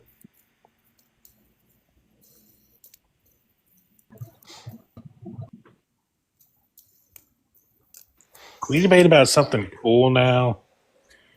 Yeah, let's debate about whether or not drugs should be legal. Facts obviously should. I agree. I think we should ban Tylenol. We should Tylenol. ban insulin. How many drugs do you have to do before atheism makes sense? Zero. Yeah, I was gonna say, like, you're kind of born atheist because you don't believe in a god. You have to be given the idea of a God. Yeah. Yeah. If anything, if God is real, I wish I was never told about him. Damn, why's that? Because if you don't know about God, you go to heaven. Mm-hmm. Wait, what? Yeah. If you don't know about God, you go to heaven. Wait, does it say that in the Bible? Precept Mars, is that true? Sorry. Yeah, Mars, you tell us. It's You're the the same Christian on thing. the panel. It's the same thing as when Christians say that like all babies go to heaven. Wait, If but you Priest of Mars, wouldn't that mean that proselytization is a bad thing? Since if they didn't know yes, and then you that's a told them, they big could argument fail. towards it. Yes, Okay, so exactly. you want to come up with Proselytation is bad. It's not bad. Yeah, yeah, it is. Yeah, you can't just say nuh-uh. I don't know. That's my argument. Yeah, What's up, facts. Philly? Hey, Hey, I'm asking where he's getting that idea. Come I didn't again. hear you. What did you say? Sorry? I didn't hear you. I was asking Burke why he has the belief that no one will. Yeah, I agree. Uh, Where'd you get that idea, Bert? I don't know. I was born in a Protestant household and raised that way my entire life, and that's just what I've always been told. Me too, but that's not what I've been told. Well, yeah. Well, the Protestants around me are way smarter than the ones around you. Hi, Justin.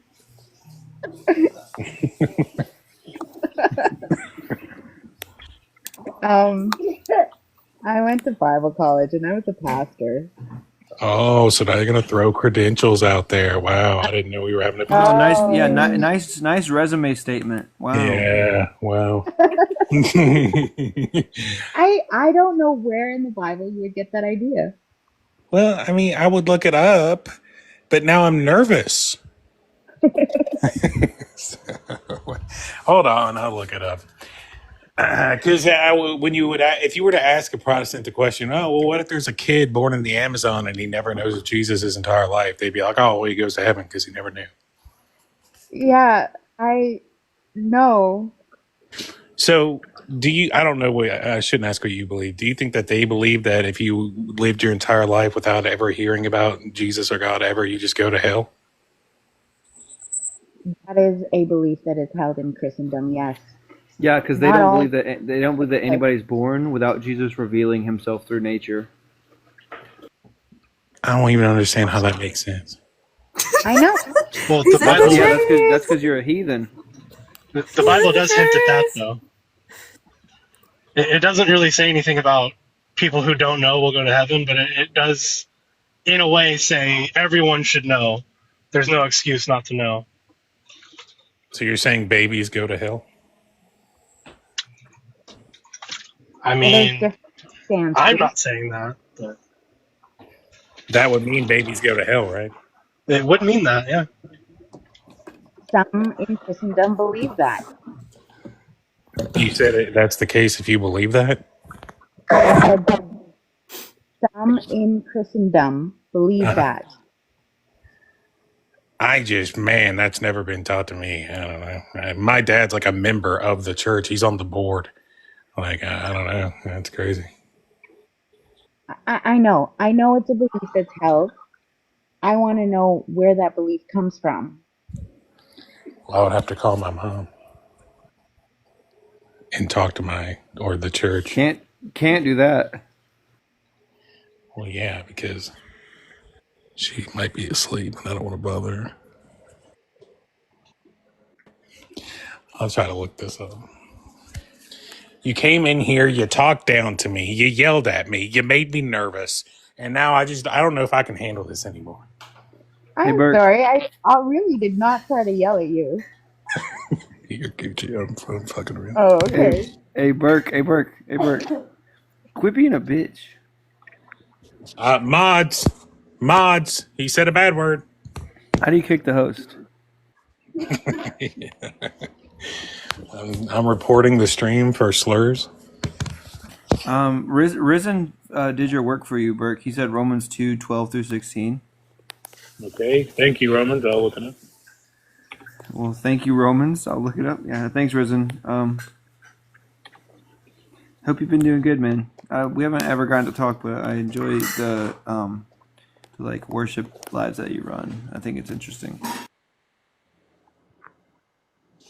For it is not those who hear the law who are righteous in God's sight, but it is those who obey the law. I'm reading a different part now. Hold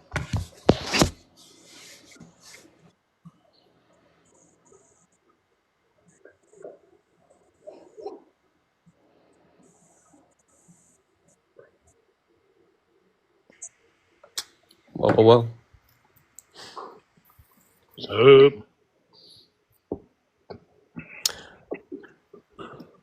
What do you think, Zach? Do you think I was off base there? What could I have done better if I? No, if no, I- the thing that made you probably feel that feeling that you were doing bad is that everybody in the room knew that Slims was trolling, and so we were kind of egging it on. No, I know. I was just talking about like a meta like conversation. Yeah, yeah. I think that if you're gonna try and reach anybody, yeah, P Mars isn't the person to do it. But P Mars is kind of the person that like you're utilizing because like people listening will hear you versus him kind of deal. Mm-hmm. But I think you did well in that aspect. But he's just gonna wait for you to be done and then say, how do you ground that which is ultimate? And then that's his whole argument. So Yeah, and I guess like I don't know what else. Like because I'm honestly trying to understand why it is the case that it needs to be. like to be honest, I think that there's a lot of like motivated reasoning and a lot of like conditioning that makes them even have a grasp of why. Because I don't know why. Yeah, either. I guess this is like I don't know if it's like I honestly just don't know if it was like a problem with me. Maybe I just don't understand or like because I've just Have you never ever- gotten a good answer. Have you ever given an argument and then when asked for a supporting premise, you say it's self-evident? I never give that response.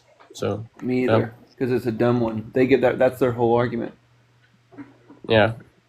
I was just wondering if it actually is just this disappointing or if I'm just missing Yeah, something. it is this disappointing. No, it's not bad.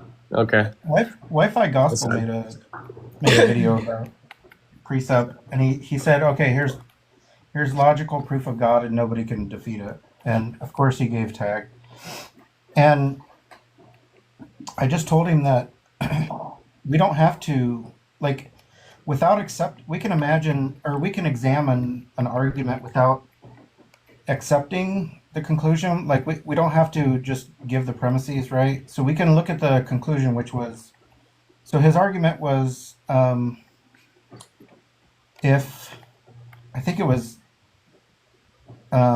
if reason exists, what was it? Oh, then the Bible is true or something like this. Reason exists and the Yeah. Bible is true. And Okay. I told him we can examine the conclusion, the Bible is true, and that'll tell us, if P1 is correct or not. We can do that with every precept argument because, Yeah.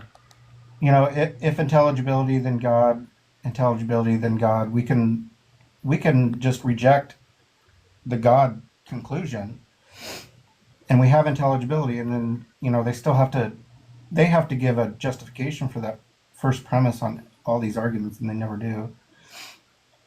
Yeah, I don't know. I was wondering, but as far as the issue with the problem with the one and the many, I thought about this for a little bit, and I think like for instance, if you posit the everything as like being one, and you could just say that like, well, the possibility for distinction still exists because reality itself is distinct from existence is distinct from non-existence. That's what the law of non-contradiction kind of puts into place, such that like if you take a mind, a mind can sort of take in the experience of this reality and as such draw sort of lines around certain things and pretend all of the other things don't exist, and as such you can get sort of these that's what I kind of view as a conception, which sort of allows for you everything to be intelligible. Could you, I guess, theoretically have that view, and what would be the problem with that view? I've never heard a problem with it, but What's the view?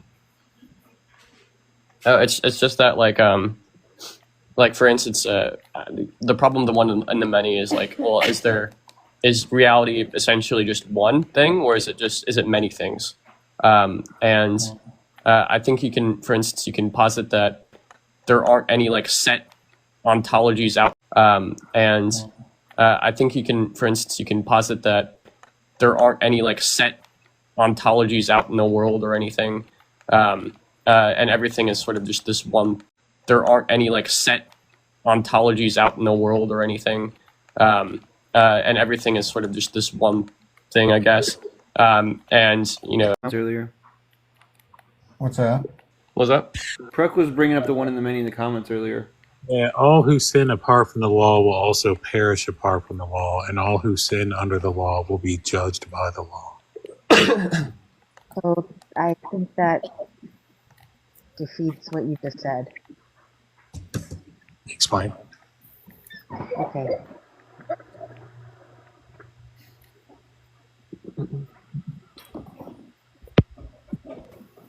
They never want to discuss though, like what intelligibility actually is and what Hey, Robbie, how you love get you. intelligibility. What's up, Robbie? I'm just kind of assuming they just mean like the ability for something to be understood. Right, but I'm saying they don't want to discuss what that actually entails because like they want to assume that you need some uniformity of nature throughout the universe or something. That's he wants to argue this ultimacy thing, and it's like, well, I could imagine a world like a hypothetical world in which just our solar system or something was fixed and repetitive or whatever, and the rest of the universe was completely chaos, like things popping in and out of existence. There's no laws of logic. There's nothing, and I would still have intelligibility without that. Without that uniformity of nature. All I would need is repetition on a local scale. So like if I see a squirrel climbing a tree with a nut in its mouth and it goes into a hole and then it comes out without the nut and then it does it again, I can just through induction I can know that that there's either nuts inside of that tree or the squirrel's eating them, but I can also infer that squirrels live in trees, squirrels eat nuts, squirrels. I can infer behavior without having some grand unification theory or whatever. I can still have intelligibility on a local scale. I just wouldn't have all the answers of the universe, which we don't have anyway. So it's like, okay, whatever. And that's kind of what he's asking. He's asking for some like ultimate truth, and like he'll say over and over again that you need grounding and you need like this fact to ground all other facts, and then there's no reason for it. Right. Yeah, you just don't. Like that example of the squirrel shows you that you don't need some unifying theory. All you need is repetition. You need something that you can make predictions with, which we have. Continue reliability. Yeah. Yeah. I mean, if you think about it, like this whole identity, this whole idea of identity really is a myth. There is no identity. Everything is constantly changing. And so identity is just what we call a temporal configuration of atoms, essentially. Yeah. I mean, okay, so it's all matter. It's all matter in motion. Is that what you're saying, Dwight? Is that what you're admitting? Yeah. That's it. Holy shit! Molecules and matter. Got 'em. But I don't accept. I don't take the laws of logic to be something foundational or real or existing. I take it more to be like a mind map that we've created. So it exists in the same way that, like, if I was to walk, let's say I lived on an island and I walked around the circumference of the island and I made a mental map in my head. Like I see logic in the same way that I see that mental map. Like there's nothing, of course it corresponds to what I'm mapping out with my feet and my eyes and my senses, but there's nothing in the universe that like these laws of logic don't have any causal powers, and they don't hold anything together. They're just something that we've created. And when they want to make that to be arbitrary, but that's a false dichotomy. Yeah, I mean, my next question would be like, what do they map onto? Because what I usually say is like, well, it just maps onto like what it really means to exist, for distinctions to be the case. That's just kind of what it's talking about. Because I mean, like for something to exist and for distinctions to not be possible, what's stopping something from being distinct from or not distinct from like non-existence. So that's what I usually say. It's like that's what we mean when something exists. I think Richard Carrier had like a he had like a paper about it, and that's where I read that from. But I guess like what do you think it maps onto? Like the we'll say the fundamental laws of logic, at least, like the identity, non-contradiction, and exclude middle. Well, I just think they map onto our perception and our sense experience that we really? that whole idea of these temporal things that we like. You and I are talking right now, so that's all we're saying when we talk about identity is that you're this grouping of atoms and I'm this grouping of atoms, and there's processes going on, and there's bonds, ionic bonds, chemical bonds, there's chemical reactions going on. All these James processes- Bond. Yeah, there's James Bond. And that's what we're calling identity. Like, it doesn't, to me, logic is more of a language that we use to make sense of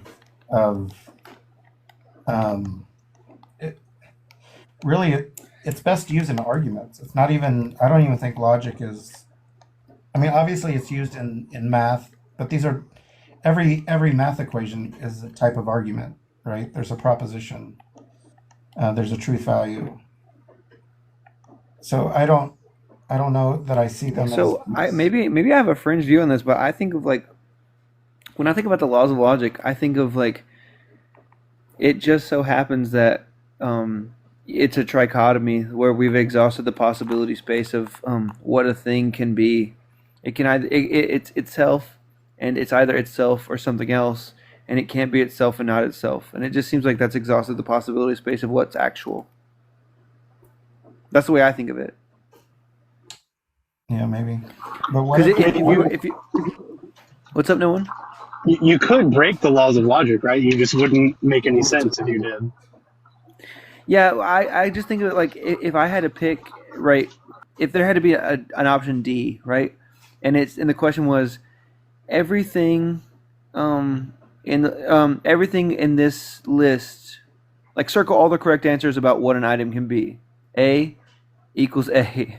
B, A can't equal not A. C, A can't be A and not A at the same time. If there was a fourth option on that list, I have no idea what the fuck it would be.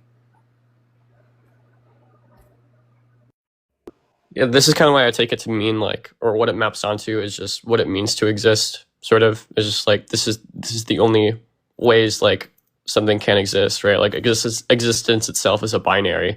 That's why you get like excluded middle. Something can exist as like not as itself, can only exist like as itself, and that's kind of like what it's describing. Yeah, I still think it's how we define things. It's definitely a language, but I'm definitely sympathetic with that whole existence talk. Because we can, like, even things that don't exist seem to have identities, right? Like a unicorn.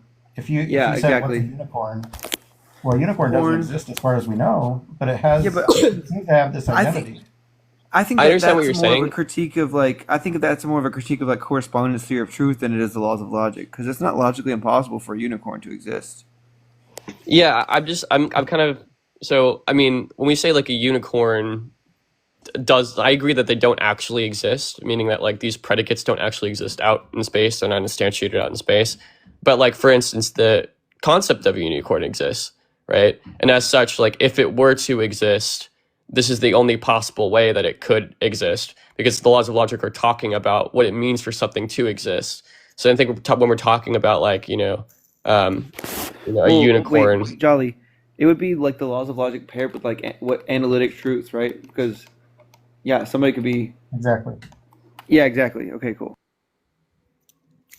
Sure. Yeah, that's where I was gonna go. Exactly where I was gonna go, Zach. I was gonna say it's basically how we define. It's just analytical truth, exactly as you said. Yeah, exactly. Yeah. It's how we define certain things. So when we say this thing has an identity, we've defined it as such that it's not what we've defined it.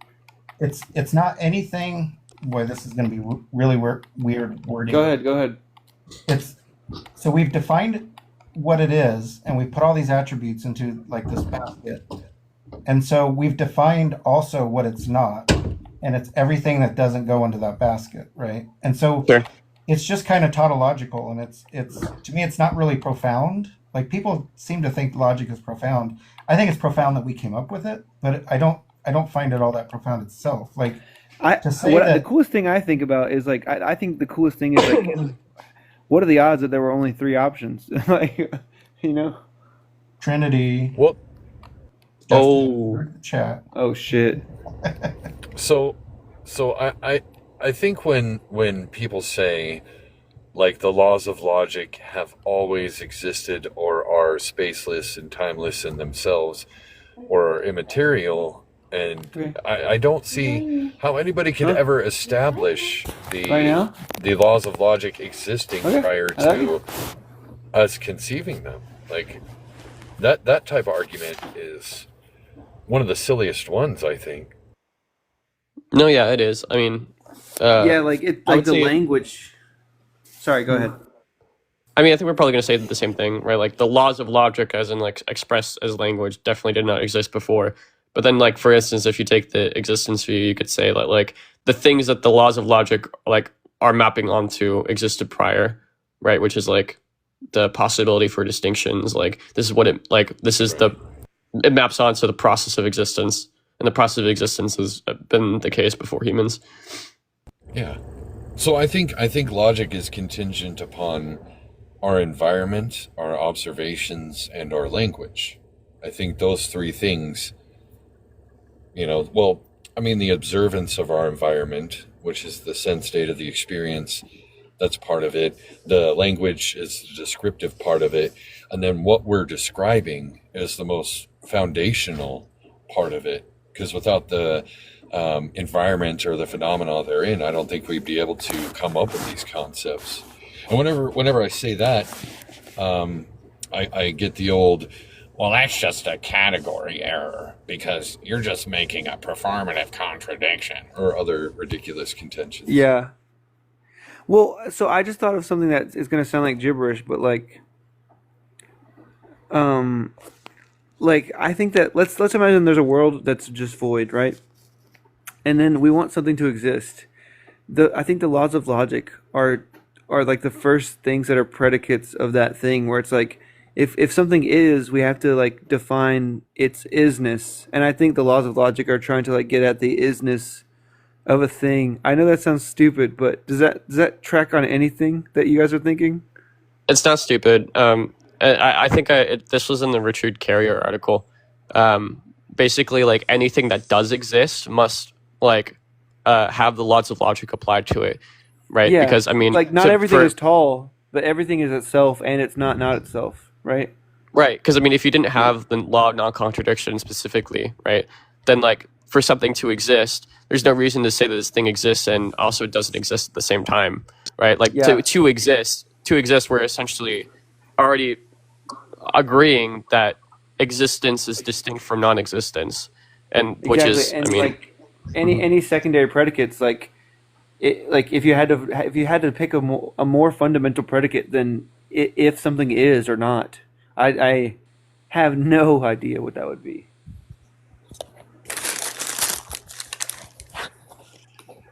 I just hate when people say like the redness is instantiated in the ball. It's what gives the tree the treeness.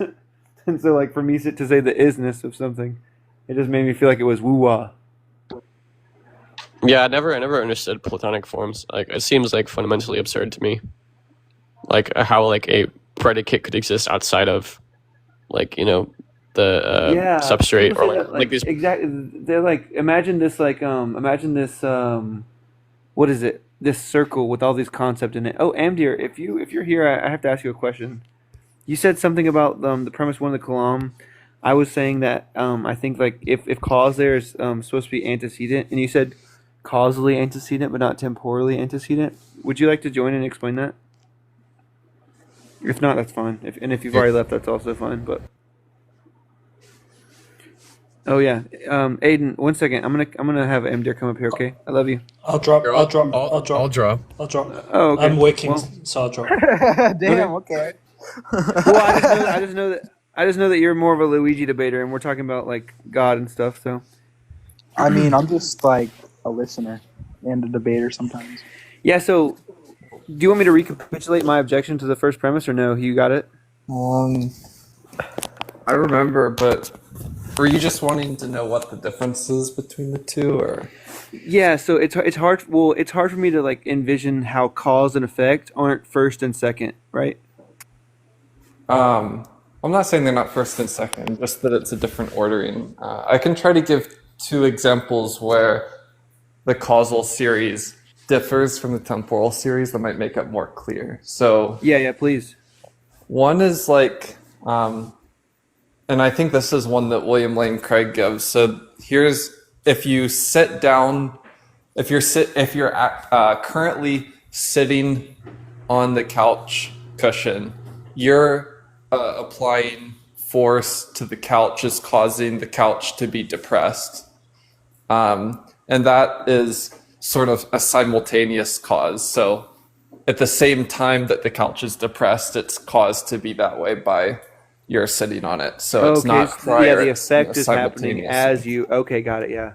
And then another one is like, maybe if tomorrow you go to the grocery store, then God writes down on a piece of paper today that you will. And if tomorrow you don't go to the grocery store, then he writes on the piece of paper that you don't go to the grocery store. So because God knows the future, he knows whether or not you'll go to the grocery store tomorrow, and he writes it on the piece of paper. So what causes him to write on the piece of paper today is you're going to the grocery store tomorrow. So the cause is actually after the effect instead of before in that example. Okay.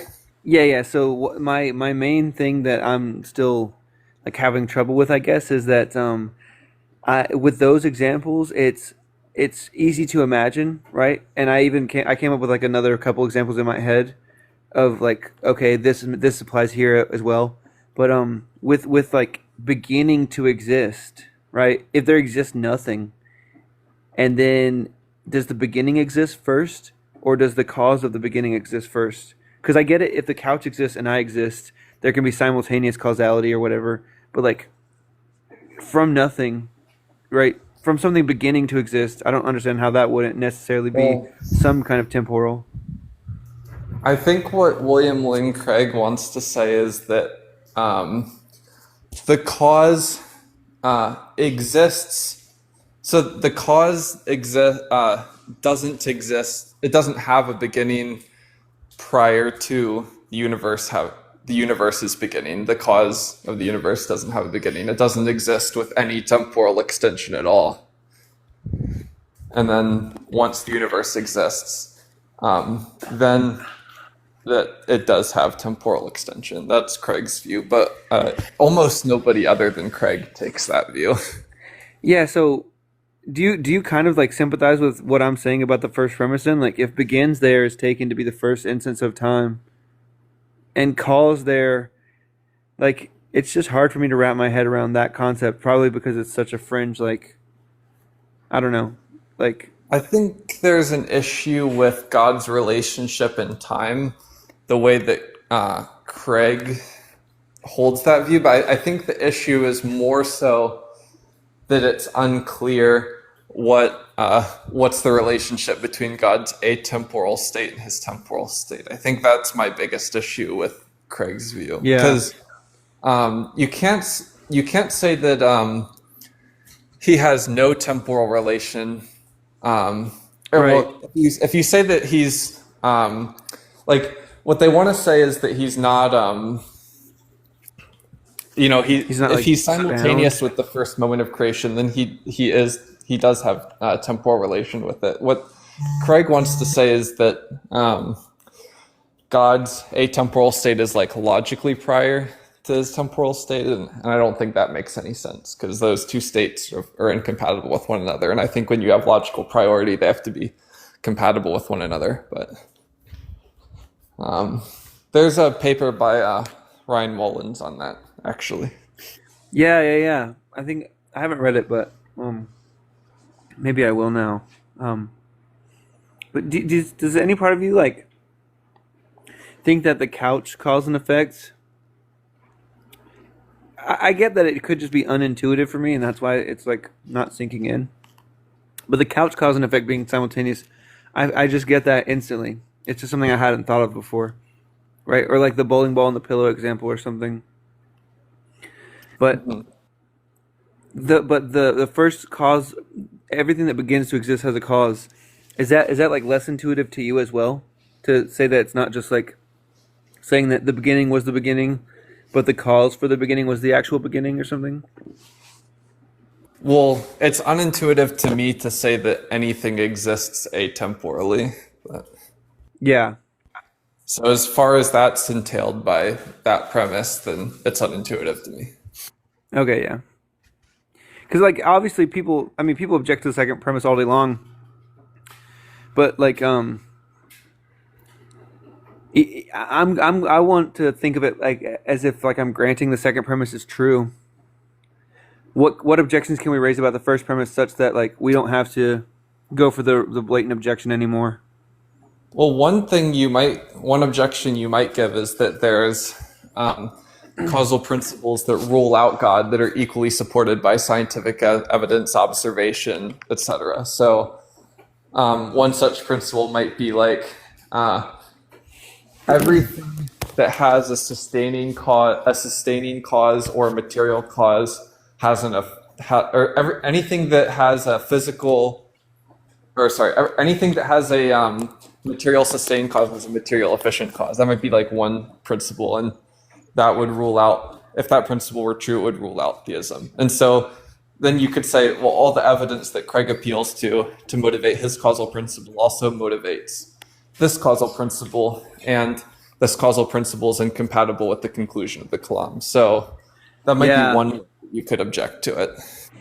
Yeah, I've also been thinking about this like horn of like, because I do like an inductive case for a past eternal universe, right? Like every time has had a time prior that's been recorded. So and I'm thinking about like doing this like because they'll run like the uniformity of nature line, right? So if you think that the nature is uniform, then and if this time forming mechanism or whatever is a part of nature or product of nature, then it being uniform just means that it's never going to be unreliable going into the past. So it's just going to be strong motivation against a creator. Right. You can give like that inductive case you talked about where every moment we're acquainted with has a prior moment, so it's likely that every moment has a prior moment. You can also give a sort of abductive case. We want to reduce the amount of like unique types of entities that we have, and so we could believe that there's moments that have prior moments and moments that don't have prior moments. But we could further simplify our ontology by only thinking there's moments that have prior moments and not thinking there are moments that don't have prior moments. And then we have so there's like an abductive reason to think that the past is infinite. Yeah, because you have less things that need to be substantiated on their own. Right. Or less kinds of things. You don't have to think that there's kinds of things, moments that don't have prior moments. Yeah, because it's like it seems like I don't know, like beginning to exist to me. It's just hard for me to wrap my head around that not being some kind of like illogical thing. And I know that like because infinites also are unintuitive to me, but I needed somebody to explain it like twice before I was like, oh, okay, I'm like everybody else, where once the concept gets too like, you can think of probably 10 basketballs, but if you're asked to think of like 1,000 basketballs, you're just gonna glaze over, and you're just like, I don't know, but like, so like thinking with time, especially going infinitely backwards, I think it's just so unintuitive to people that they're like, it's some kind of like incredulity confirmation that it has to have a beginning or something, and then that's where they get off. Well, I understand what it means for something to begin to exist. That's not unintuitive to me. Even like for the universe to begin to exist is perfectly intuitive to me. But when you say something exists, something begins to exist and has a cause, well then I think either the cause, maybe the cause exists simultaneous with the effect, then presumably that cause at least has temporal location, and so that also begins to exist, or it's atemporal, and that is unintuitive to me to imagine anything that both exists and is atemporal. So then, when you say that something begins to exist and has a cause, that is where I have more trouble with the intuitions. But I understand just something beginning to exist on its own.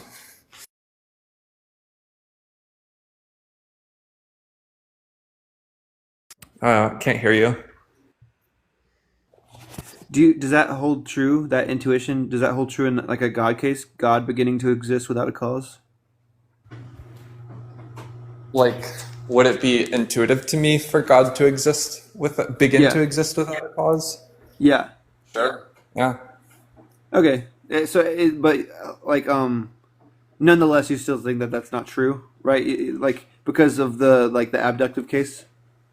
Yeah, I mean, it almost seems like there's no advantage to thinking that true. the Yeah, no, universe I think there is and also God that begins to exist. So there's definitely abductive reasons not to prefer that view. Yeah, and all you have to do is it's not like you have to win over my worldview if you're a theist, but all I have to do is make sure that we have equal explanatory power to win, right? Because then I'm gonna win on parsimony. But I don't know. Yeah, I mean, also if my view is just there's a universe and there's a universe and there's a first thing, and then your view is there's a universe and there's a first thing and there's a God. There's both the abductive problem. There's also, I think, a inductive problem, like a Bayesian problem of low priors, because your hypothesis then necessarily has a lower prior probability than my hypothesis, and I can show that mathematically, but I won't do it here on the panel. What would that be? I've never heard of an atheist coming up with the first thing.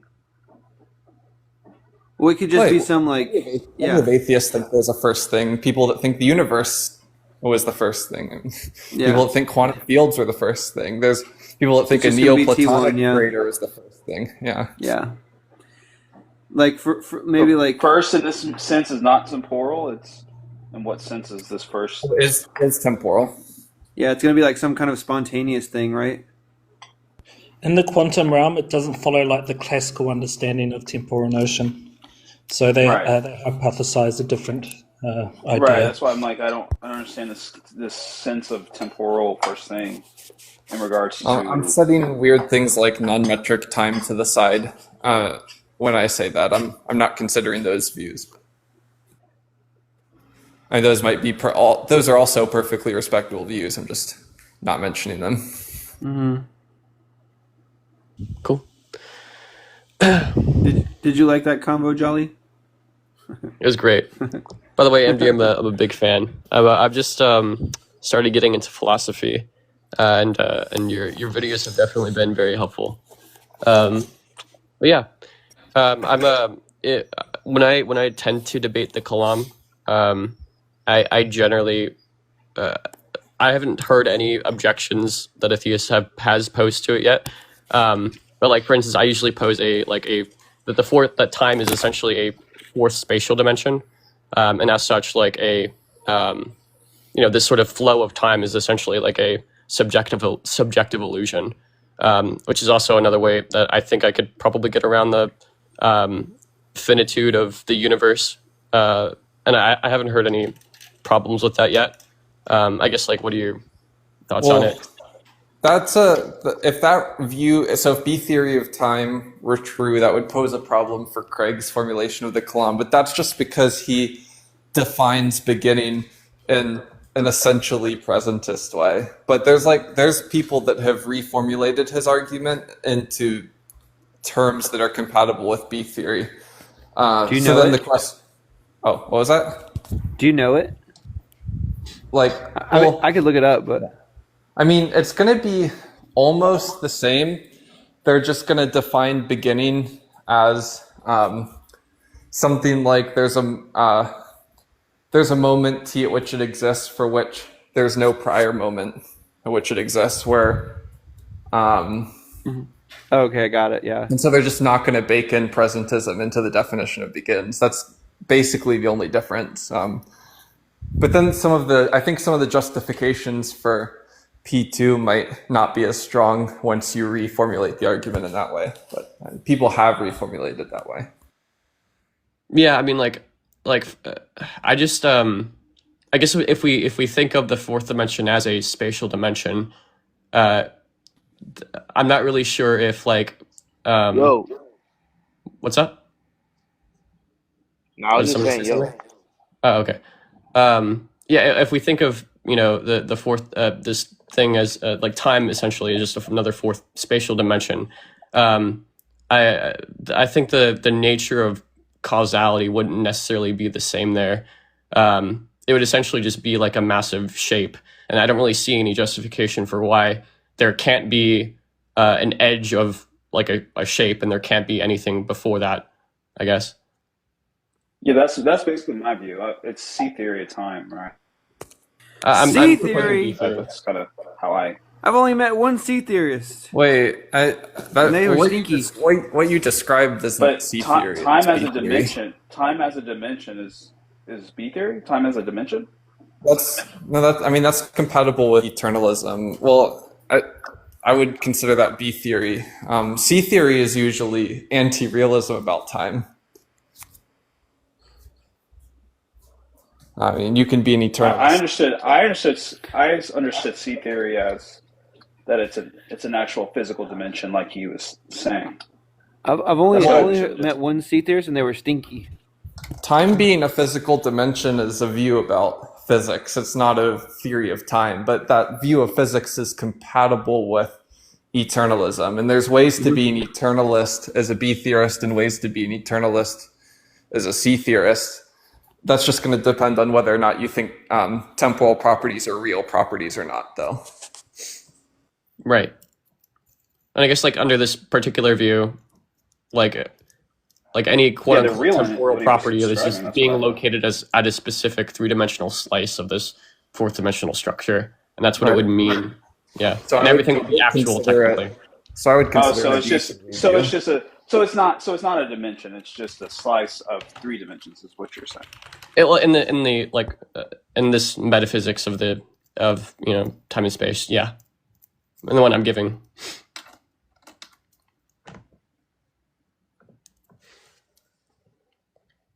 Okay, I understood when you said dimension, like a physical dimension. That's the way I was understanding what you meant. So I understand what you mean now. All good. I have some like other questions, I guess. I guess like what do you think about the problem of the one of the many? I don't know much about it. Can you explain? Yeah, I mean, from my understanding, it's like, do we believe that all of reality is essentially one like objective ontos, or do we believe that reality is made up of like a bunch of different ontologies, I guess? If this is a question about composition, most views other than nihilism, I don't even quite understand what the views are saying. I sort of find them to be unintelligible. Right, got you. Like I don't know what is a proper part and how is that differentiated from the individual particles arranged that way or the simples arranged that way. Yeah, I mean that's sort of that's a good question, and I'm not really sure the answer to that too. I've been kind of grappling with it. So anyway, I guess like on another sort of note, like I guess what's your view on the ontology of what like logic describes, I suppose? Like, do you believe that it's describing like what it means for something to exist, or what logic describe? I mean, I'm probably a conventionalist about logic. I think that logical rules are similar to grammatical rules. So we have rules about how we express things in in the English language, that we have subjects and predicates. Mm-hmm. We use certain punctuation, and I think that those rules are just sort of conventions that are developed for the ease of communication to model the way that we speak in a written form. And I think that logical rules are ways that we sort of by convention modeled the inferences that we make in order to best match the sort of inferences that we make when we're just speaking with each other in a language. Right. So it's sort of like a framework for, coming up with symbols to describe reference, sort of, right? Yeah. I don't think there's anything more to it than that. Right. Okay. So I guess like, so like for instance, like a theist could come up and say something like, "Oh, well, do you believe that logic is objective?" And what you could say is, well, stance like independently, it is the case that these things describe how language or how symbols map onto certain reference, I guess, right? So I guess logic, would be objective, or in that sense. Well, I might say that it's true no matter what you think. It's true that not P and not P. So it's true that there are for all P, not P and not P. Like it's right. It's stands independent of what you think or believe. True that there's no contradictions, but that's similar to me saying something like, no matter what you think or believe, it's true that in the English language, periods come after complete sentences. I mean, right. All I'm saying is that that's true of the model. Right. Okay, that makes sense. Because I think I read what was it, like a paper by Richard Carrier, and he talked about how like the laws of logic, or at least the three fundamental ones, they're there to sort of describe what it means for something to exist, such that like it allows for the possibility of distinctions. And if you didn't have these laws of logic, there would be like something existence would be distinct from non-existence if the law of non-contradiction were true, and that's what it's describing. So I guess that seems kind of weird to say. That seems like it has almost the order wrong. I mean, because I think that whether we can analyze inferences that we make about reality in a number of different ways. I mean, we can use classical logic, intuitionistic logic, pair-consistent logic, three-valued logic. I mean, there's all kinds of systems we can use to analyze the inferences that we make about the world, but which one we choose to use, which laws we accept, doesn't have anything to do with what actually exists. Sure, right, okay.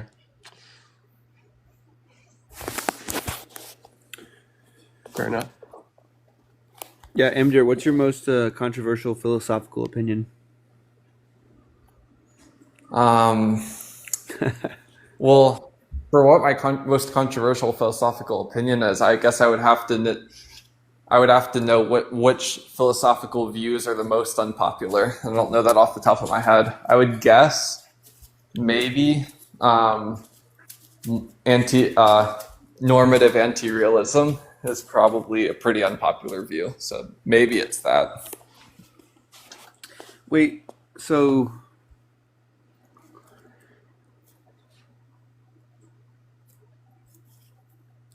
because of like the intuition of like wanting like some objective kind of like deal?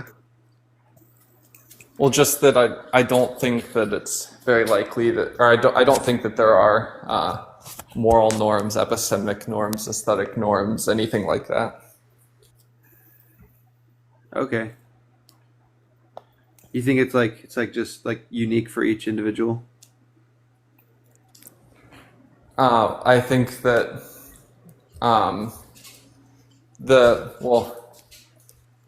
I think most of the norms can be paraphrased into non-normative language for all those. What's your most controversial regular opinion? Outside of philosophy? Yeah.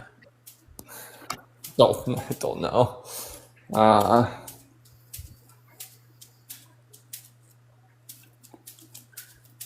I don't know. In non-philosophical circles, Brian mine is Thompson always was a like. good man who Wait, what did you didn't say? deserve to be killed.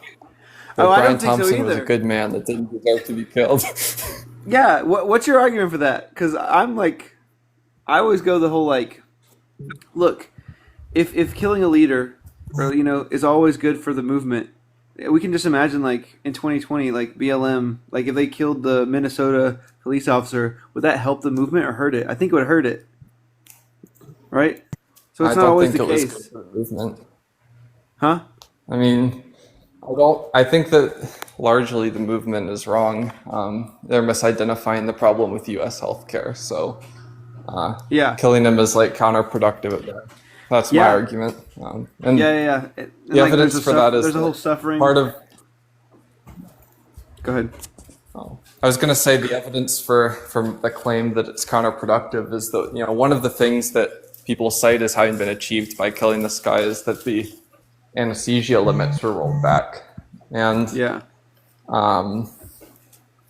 the only thing that limit on anesthesia procedures would have done is it lowered costs for consumers. It wouldn't have done anything to foot consumers with the bill, and still people didn't understand that and cited that as a win. So, I mean, I think that part of that is evidence for the fact that it was just counterproductive. Yeah, I've like immediately my initial like thought was that he was not a hero, and then I saw some like analogies on if other businesses ran like that, and then I was like, okay, maybe I'm like more sympathetic, and then I thought about like the like other movements that I care about, and if they were to take the same action, would their movement be helped or hurt? And I ultimately just ended up on like, yeah, no, not a cool thing.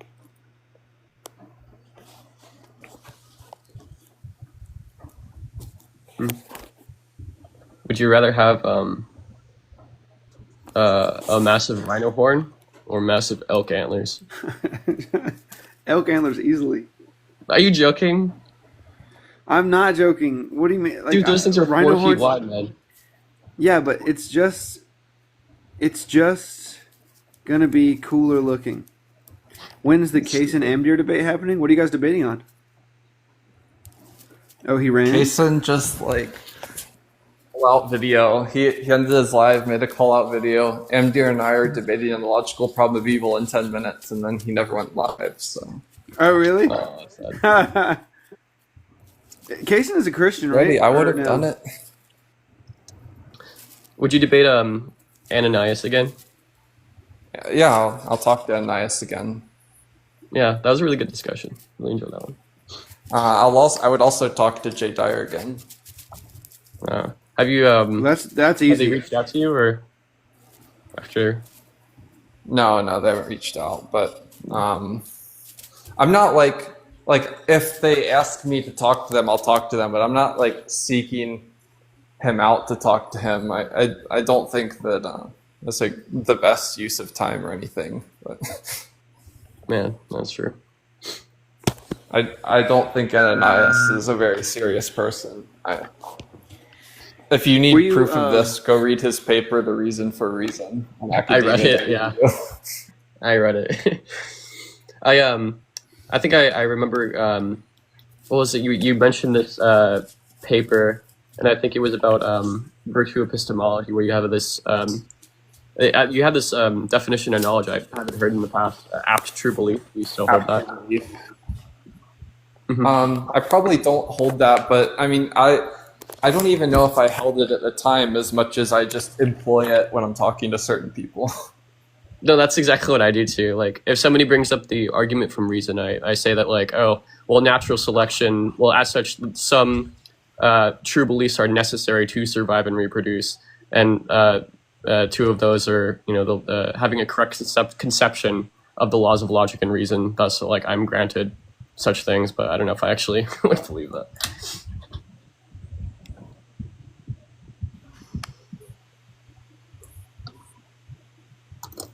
I really am at this point more trying to talk to evidential apologists than precepts. I don't really seek out precepts. I'll talk to them if they approach me, but most of who I want to be talking to is like the evidential people.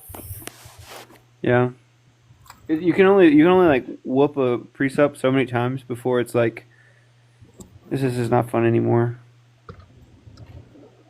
Yeah, I just started debating them. I think I debated Precept Mars here a couple of like 30 minutes ago, and I didn't actually realize like how sad it is. I mean, it is like if I ask you, why do I need a grounding for logic in order for logic to be true or to be able to use it? There's just actually no justification for it. Okay, but talking to Precept Mars is like talking to J-Rob or something. I mean, that doesn't really count. Fair enough. Yeah. It's like clout farming, and then just he says funny stuff. I love P Mars though, for real. He's funny.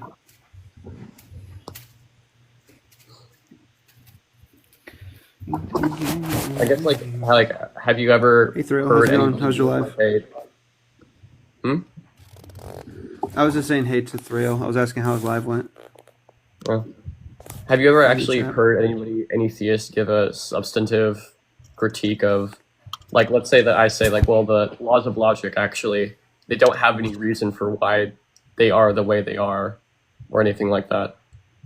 I guess like, or like I have no explanation for like the state of affairs that we see right now. I guess like, have you ever heard any like theists give an actual argument against that, or? Theist or Precept? Which one are you asking about? I guess just or just anybody in general. Like, have you ever heard any like substantive- Precepts will usually just kick you and declare victory at that point. But there's non-precepts who have given similar arguments that at least have something to say about that. There's a paper called The Lord of Non-Contradiction. I can't remember who the authors of the paper were, but at least they argue that they give a few reasons why they think that if there's at least a necessary proposition, such as a law of logic or something, then it's likely that propositions are mental, that mental entities belong to minds, and that if there's a necessary mental event, then there needs to be a necessary mind, and like so there's a necessary mind. They sort of argue along that vein, and so I guess that might be a response. Yeah, but I mean, if we take your view, just to say that like logic is essentially just a description of, like the I guess symbols, the like how symbols corresponding to a reference work. But I mean, you can't really use that argument. My view is a nominalist argument. That view assumes that propositions exist in some form, which I would deny. Right.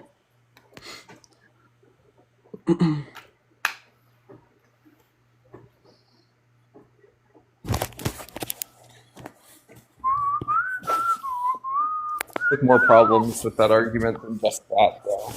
Yeah. I guess have you looked into abiogenesis at all? And you? No, I don't get much into the science stuff, at least not yet. Oh, okay, interesting. Yeah, that's cool.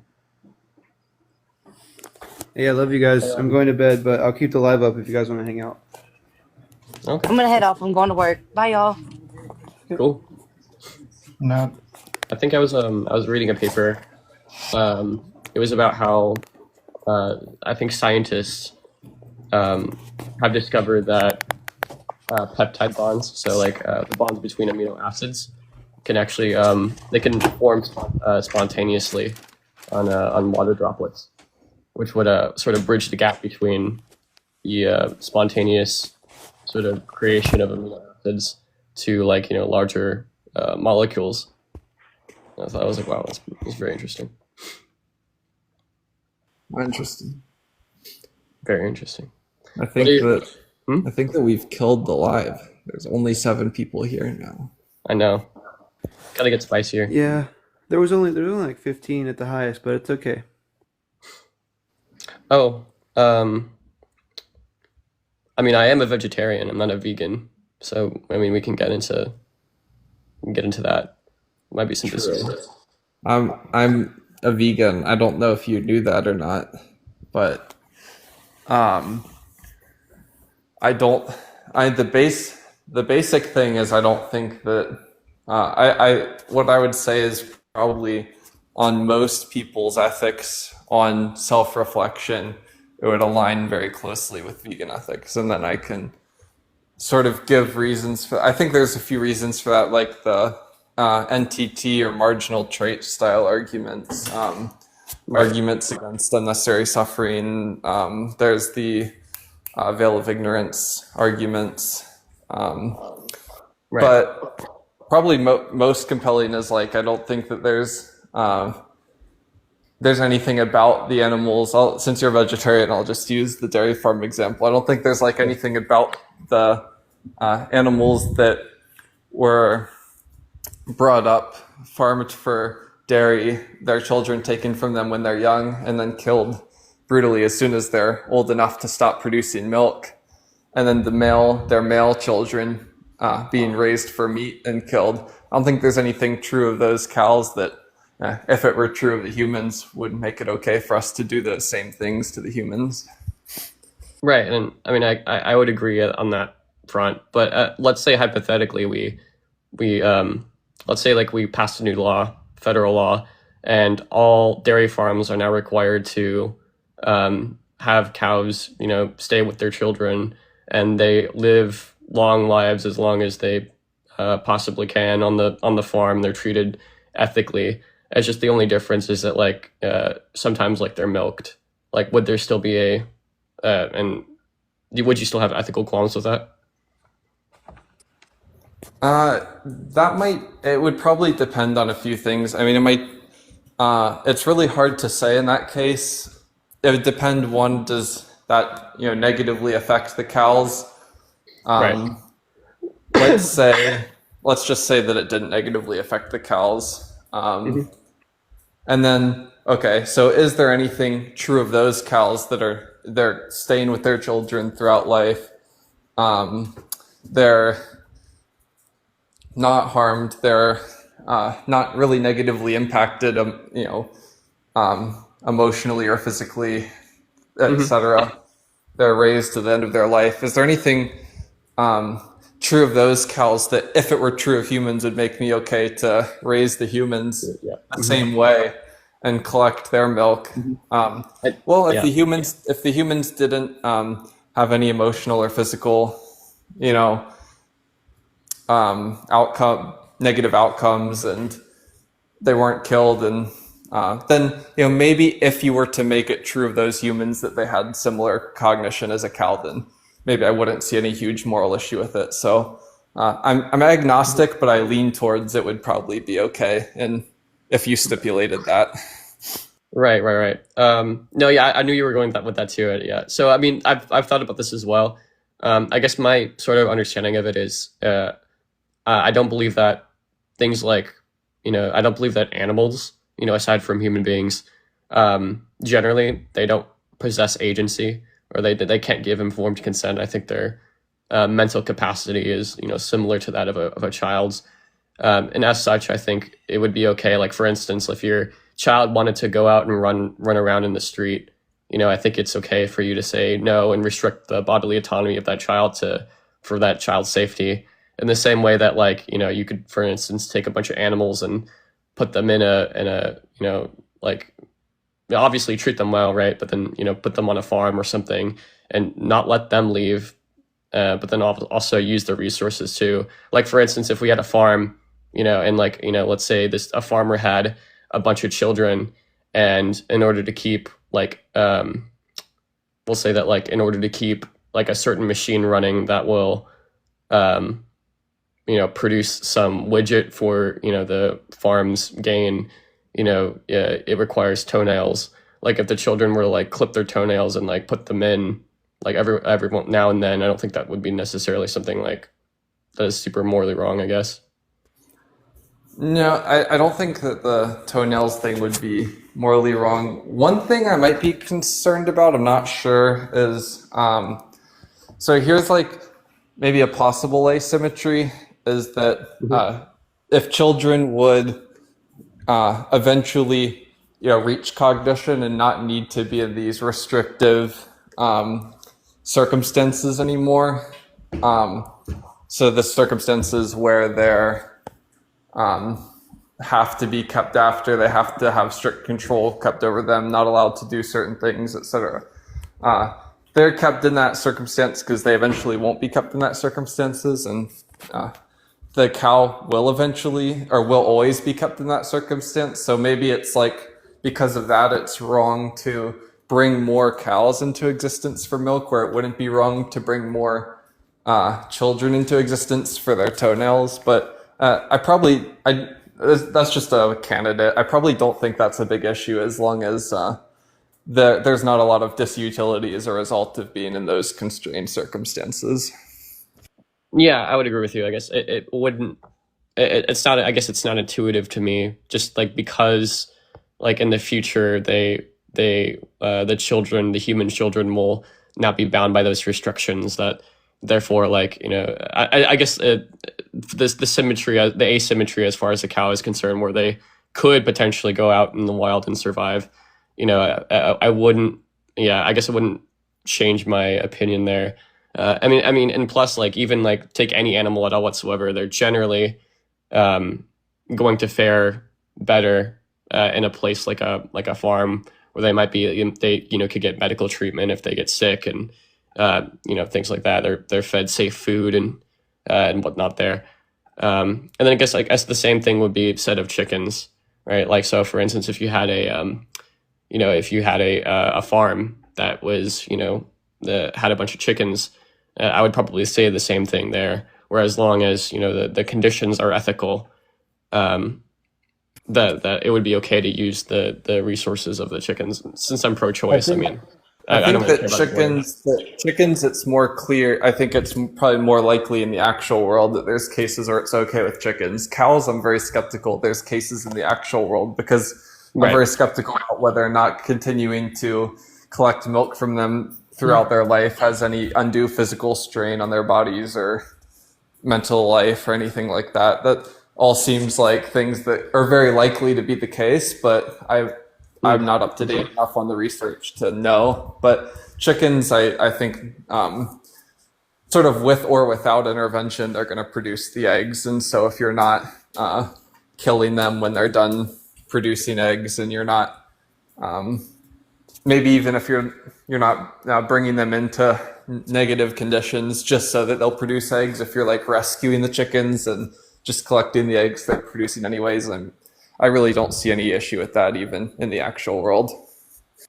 Right. So I mean it's pretty obvious. I don't really have to say it, but all else said, like let's say all these conditions are met in this like hypothetical world where the chickens aren't killed afterwards and stuff like that, then you'd be like an ethical vegetarian. Obviously, it doesn't mean you actually would eat these things, right? But so you can still be vegan. But I call myself an ethical vegan.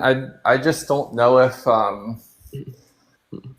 I don't think that I'm skeptical that the ethical principles most vegans hold themselves to would commit themselves to saying the same thing that I'm saying here. They might be more resistant to saying it, but I think that their ethical principles would probably likewise commit them to answering in similar ways that I do. So I don't differentiate myself from vegans, and also my day-to-day diet is more vegan because I live in a city. I don't have chickens or cows or anything. So right. Okay, that makes sense. Well, just I don't know, random question. Like, let's say hypothetically you like the store was selling eggs from a farm that treated their chickens ethically. Like, would you go and buy some of those eggs and eat them? Given that certain constraints are met, I would, but I'm skeptical that would ever be the case. I think it's possible that could be the case if you're like buying it off one of those stands at the roadside that you see in the country where it's like fresh eggs, maybe there's a situation like that, but in an actual store, I'm guessing that they're continually breeding chickens into confinement just to produce those eggs for the profit of selling them to the store. And in the real world, that's what's going to be happening if they're selling it in a store. But in a hypothetical world where that's not happening, yeah, sure, that's fine. Yeah, that makes sense. That's all good. I guess another question is, sorry if you have to go. I don't want to be keeping you here, but Okay. I'm fine. Cool. Well, I guess like, are you pro-choice? Depends how you cash it out. I generally care about things that have conscious experiences, and at whichever point at which fetuses have conscious experiences, I probably think it should be protected after that point. So Yeah, I have the same view. So I mean, I've talked to a lot of pro-life people, and they bring up interesting reductios. So I mean, forgive because this is going to be like really graphic, but like I've been asked like, well, let's say that like a week before they become sentient, like they get an abortion and then they grape the fetus or something like insane. I guess would that be is it still a moral beforehand or to do something like that? yeah, I mean, I don't think that you need believe that fetuses have a right to life to think that that case is immoral. Just like you don't need to think that a baby sex doll has a right to life in order to think that that is like a deeply immoral thing for somebody to be doing, right? I mean, or you don't need to think. Yeah. You don't need to think that a drawing of a child has moral consideration for you to think it's wrong. If you like draw someone having relations with that child, my point is that there's things that can be wrong for other reasons than because it's harming the subject. I mean, even if there's not a subject, I think things can still be wrong. But I don't hold like moral principles about that stuff. I just identify cases and tell you, yeah, I think that case there's something wrong going on. But Right. So it's more of like an intuitive thing, and I guess that's where I sort of stand as well. Is like just because I don't give moral consideration to. Sorry. Go ahead. I'm like a particularist, so I don't endorse any moral principles or principles that can predict in all cases what will be right and wrong. I think that that's not the right way to be going about normative ethics. So instead, I think that there's like heuristics. Generally, it's okay to kill things that aren't subjects. Generally, it's wrong to harm things that are subjects. Generally, you shouldn't steal. Generally, you should give to the poor. But there's exceptions to all these rules. They're all just heuristics, and none of them are hard and fast principles. That's how I view normative ethics. Right. Okay. It's like how this is an example I like to use where the generalist view is like physics, how there's laws of physics. And in these models in physics, there's certain input and there's certain output. And given the input, you're always going to get the same output. These principles predict the parameters. Like you have, E equals mc squared. If what value you put in for m, you know what you're going to get for E, right? In all cases. And that's the generalist approach. I think the particularist approach to normative ethics is more like biology. There's not, except in a few localized cases, there's not laws of selection. There's not laws of the form that if you have species like with these attributes and these environments with these other species, then you're going to see these ones succeed in that environment. So I think of ethics more similar to biology in that way, where you can say generally, things that have camouflage tend to hide from predators, but there's not like a law of biology about that. So that it's just a heuristic. That's how I'm thinking about ethics, more like a biologist than like a physicist. That's a very interesting way of going about it. In the past, I was always very much a like based off of principles. Like if they create an equation such that you can plug things into it and you'll always get a moral answer. But I think as time goes on, I'm kind of realizing there are so many things that I guess I tend to find morally wrong that sort of contradict this system. And I think most people would probably agree. So I mean, I think I'm probably starting to move towards this view more. Is there and the view is called moral particularism? I'll look more into that. There's a better overview of it on the IEP. The Internet Encyclopedia of Philosophy has an article. Cool. All right. Trying to think. Is there anything else? What do you usually do in your free time? Video games or reading books. Oh yeah, what video games?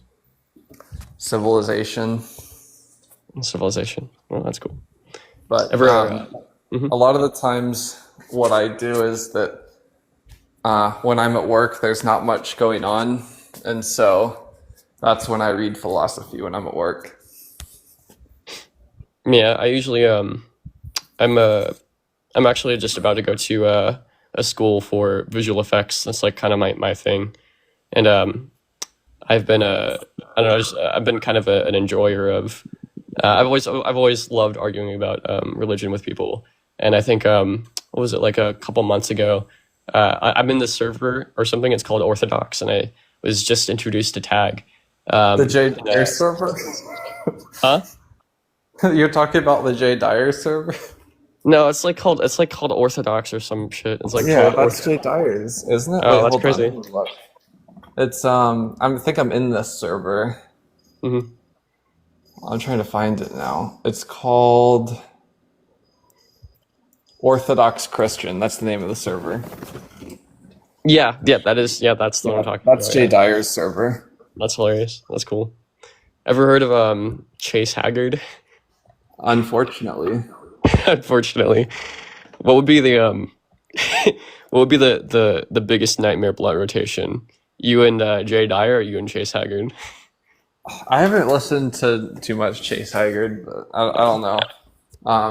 Okay. Is he similar to Jay? I assume he's similar to Jay, but I don't know. He's like Jay, but he's like a lot more rude. He's more rude than Jay? Yeah. Go on there's this debate I think with him and this what's her name? Oh god. Beat the Cult. Yeah. That debate with him and her, and it's pretty yeah, he's pretty rude, man. I'll have to check it out. When I talked to Jay Dyer, I was not very impressed. It was like he kept being confused about very basic things and then not accepting correction. He said that Gödel's incompleteness theorem was a response to Russell. What the fuck did he get that from? It was bad. Yeah, I mean, my dad is he's a math professor, and he's talked to me about Gödel's incompleteness theorem. I mean, my understanding is that you derive different axioms for mathematics depending on what kind of solution or result you want to achieve. Is that kind of the basic understanding of it, or?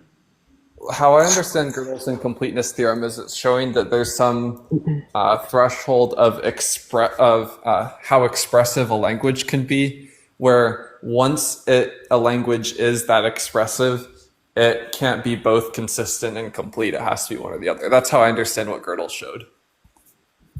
Right. Okay. I'll definitely look into that further to see like what specifically that's referring to. But yeah, that's interesting. So I agree that Gödel's incompleteness theorem targets views like Russell's, but I mean, it wasn't a response to Russell. Yeah. It certainly targets more views than Russell's as well. Right. Yeah, I mean, I don't know. I think once I was arguing with some dude online, and he said something like because you can't ground the laws of logic, that means they're subjective.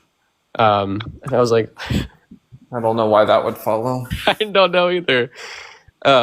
So I mean, I've at first it seemed intimidating before I got into philosophy a little bit, but even just like I have a very, very, very minute understanding of philosophy, and even right now I'm sort of looking around and I'm like, wait, is this actually?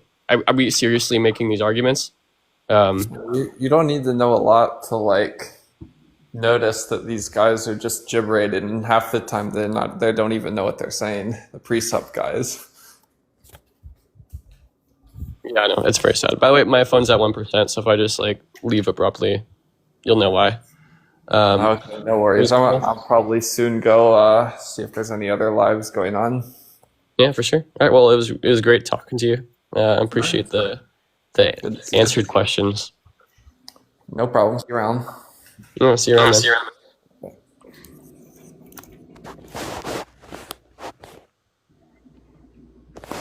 What's up, Zach? What's up, bud?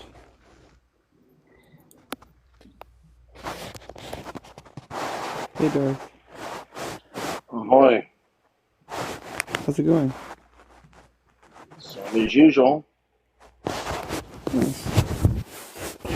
You got a lot of static on your mic. Yeah, I'm gonna leave 1 second.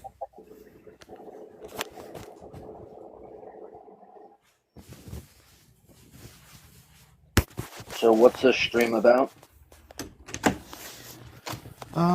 We were talking about earlier. Amdir was here. We were talking about who? Like the incompleteness theorem. Amdir. Oh, he's a talking troll. about like He's a yeah, troll. talking about like vegan ethics or something. I saw you in Yeah, I wouldn't waste your time talking with him. He's a dishonest person. yeah. He's one of the Philoso bros. Yeah, I agree. I don't think he's ever Yeah. read anything about philosophy though. No, he's full of shit. Yeah. There's a lot He of has- these people around there. They sit there. They have pre-memorized phraseology as a form of obfuscation and prevarication. Hey, Yeah, he has a pro-choice accent, so I don't listen to anything he says. yeah, I wouldn't even invite him up again. Yeah. I've been doing this for 14 years. I don't mind if people adamantly disagree with me and tell me I'm wrong. But when they do this, these deceptive tactics where Yeah. they don't answer questions while pretending that they're answering, and then they throw out philosophy nomenclature, which I'm familiar with, but it's just a diversionary tactic. I have no time for or patience for these people. Yeah, I agree. They're time wasters. Yeah, I saw you welcoming P Mars back onto live streaming today. I tuned in. There was this I forget what this person was saying. Oh yeah, they were saying that some of the Bible is metaphorical, and I was like commenting like, what's your standard for like what's figurative and what's literal? Yeah, well, these are people who are completely uneducated. They anytime I run into somebody like that, you can put money on it. They've never even read one book on hermeneutics. Yeah, exactly. And then they're saying first of all, they haven't even read the Bible, and then they're like critiquing, like they're critiquing cherry picked verses, and it's just like Look, they have a. I'm not trying to be mean. I'm not trying to sound. no, funny, say anything you want. but they have an adolescent level of understanding of yeah, I'm just saying they have an adolescent level of understanding of what they're talking about. They don't know what they're talking about. Yeah, and it's obvious. Is my mic still bad, by the way? You would say no, you're good. If you said to them, Okay. have any books that you've read on hermeneutics, and they'll say Herman who? Yeah, Herman who? That's funny. Yeah. Oh, that's funny. No, what they're trying to do is they're uncomfortable with the biblical history or narrative because they're fearful and bow down to the speculations of men about natural history. You know. Yeah. What's your favorite thing to do? I guess besides doing this. What do I like to do? Yeah. I like to read and study. I collect electronic books. Are you a big audiobook guy? I'm a big audiobook guy. No. Oh, really? No, I Ebook? collect ebooks and I convert them all to PDFs. Nice. Oh, P Mars is here. I can invite him up if you want. I've also in the past dabbled, just dabbled just for fun, just dabbled in using Photoshop. Oh, really? Photoshop? Typography. I've dabbled in the past in desktop publishing, things like that. I like to talk about old movies, things like that. Wait, with Photoshop. So, yeah, have you used the generative fill feature yet? You mean the brand new one? Yeah, the generative fill one. No, I haven't used it. I haven't updated to that version yet. You should. But I have used I have used it where you make a selection and then you hit the what do you call it? I'm tired. I'm blanking out. Let me just the shift key and then delete and then it's was it content awareness fill? Right. But I know the generative fill is more. It's AI. Mm-hmm. Pretty cool. Ever heard of After Effects before? Oh yeah. Mm-hmm. Adobe. Yeah, it's really cool. The generative fill. Not only does it work on still frames, but you can actually do a moving frame, and it'll track everything. It's crazy. So you can. That is just unbelievable. I mean, I know this guy who's still doing art on Etch-a-Sketches. It's like, what an idiot. Well, no, not any more than somebody's, doing a sculpture and chipping away at marble. I mean, That's true. Just a different art form. Mm-hmm. Yeah. There's something called I'm sure you've used the quick selection tool in Photoshop. Of course, yeah. There's something in After Effects called the Roto Brush, where it's basically kind of the same concept, but it'll track each frame too. So like you'll have you have the content aware fill, which is something different, but you can actually rotoscope people out just by brushing them. And I think do you rotoscope them on just one frame, and then the AI will carry that over a series of frames? Correct. Yeah. And yeah. Mm-hmm. It's sort of like an AI assisted algorithm, and it'll like you can basically make it track. Mm-hmm. Yeah, that's amazing. Mm-hmm. Dude, technology is kind of wild. Oh yeah, absolutely. Well, what it's doing, it's just mimicking what people would do manually, but it does it super fast. Yeah. Look, like take ChatGPT. I've asked it questions and it's gotten stuff spot on correct, but it's also gotten things completely wrong because it's just going through the internet, collecting it, going through the language model, and then condensing it. It's just doing what some other people or multiple people could do it super fast. Yeah, I mean, I don't trust it though. Like I'm really into like haikus, and sometimes I'll ask it for a haiku, and they'll be like 37 syllables, and I'm like, okay, if you can't get this right, you're hopeless. Yeah, I was gonna say, I use this software called Houdini. It's for 3D graphics. Did you say Houdini? Yeah. Okay. Yeah, I use it it's a procedural program, and it's really good for simulations and procedural effects and stuff. And I remember I used to look at ChatGPT for like questions on it, and every single time it would give me like a wrong answer. I was like, oh my god. It'll give me like links to pages that don't exist, and it'll give me like features yeah. There's like a theory of like Fallout where like generative AI banks are like the data set is getting more and more filled because AI can fill the data set faster than humans ever could. So the data set that AI is drawing from is becoming increasingly more AI generated content, and that's just making it fall off the par for the course. Yeah, I mean, it's hard. It's difficult because I'm a VFX artist and CGI artist, and I'm going to school for it actually. Charlie, they say if you get a job you love, you'll never work a day in your life because they won't be hiring. Yeah, I know. Mm-hmm. Yeah. True. Yeah.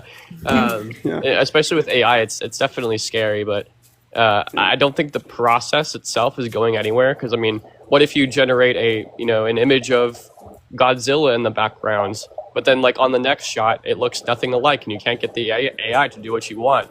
What do you do then, right? You don't have a 3D model that you can re-render. right? So Yeah. I don't think the process itself is going anywhere where 3D models will disappear. It's just a lot of this will be assisted by AI, and the process will be so much faster. Now, it could either be a good thing or a bad thing. Like, it could be a lot cheaper to get VFX, meaning it'll open the market to other, companies wanting something like this, or it'll be horrible because there's going to be so much content out there that there's going to be the supply is going to increase, meaning that there's not going to be a whole lot of demand for it. So I mean, it's definitely yeah. Oh, where'd he go? Oh, he left? Yeah, I guess he left. Damn. That's crazy. I was about to spring the trap on him. Oh. That's crazy that happened. I invited him because I saw he was in here, and then he just joined. I think he got a DM from somebody. I was enjoying talking with him, though. Yeah, I mean, like, I don't know. I feel at this point, I'm just like, I know what the conversation is going to be like if we start talking about precept stuff. So I'm just like, yeah, exactly. Just yeah, I mean, like, from it. I could. I was gonna ask him what his most controversial biblical opinion was. Oh, that's funny. But I literally have a video of him yelling at me on my channel. He said, dude, if you're fucking 29, act like a 29-year-old, not a motor mouth gibberish generating teenager. Yeah, I don't know. I feel like I want to connect with him as a human first before we talk about things like that, and maybe we can have a better conversation. I thought that this was gonna be the moment. I got out of bed for this. As soon as he joined, I got out of bed and I was like, okay, this 63-year-old man needs me. Yeah, right. Yeah, and I don't mind debating. Yeah, I didn't mind debating PMARS at the beginning because I know that, like, if I was to start to have a conversation with him, like, he's very down to earth, So I'm just like, I'll start talking with him about hopefully, it. like, in the future, if I ever like go into one of his lives, I can like. Hopefully, this will be like a good rapport building exercise, and then maybe we can like. You'd imagine if we deconverted Darth Dawkins, that'd be wild. Yeah, that would be wild, wouldn't it? What's up, Retro? Not much, man. I was you know that Darth's son live streams on here, right? Darth's son?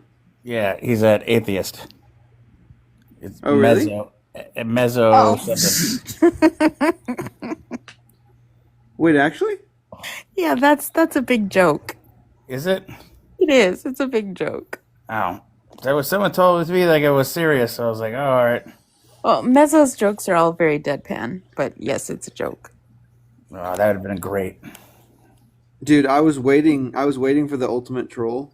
Not the ultimate troll. I was gonna try and have a real conversation. And then I knew it was just gonna devolve into like the thing, so I was just waiting for it to happen, right?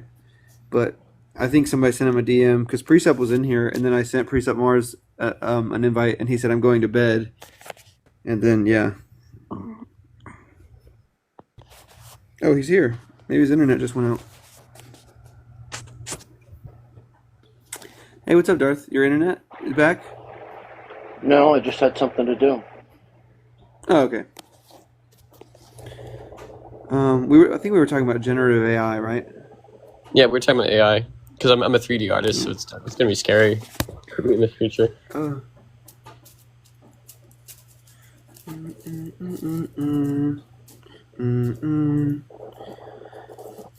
guess I thought your phone died or something. I was just I was gonna ask Darth a question. I guess, like, do you prefer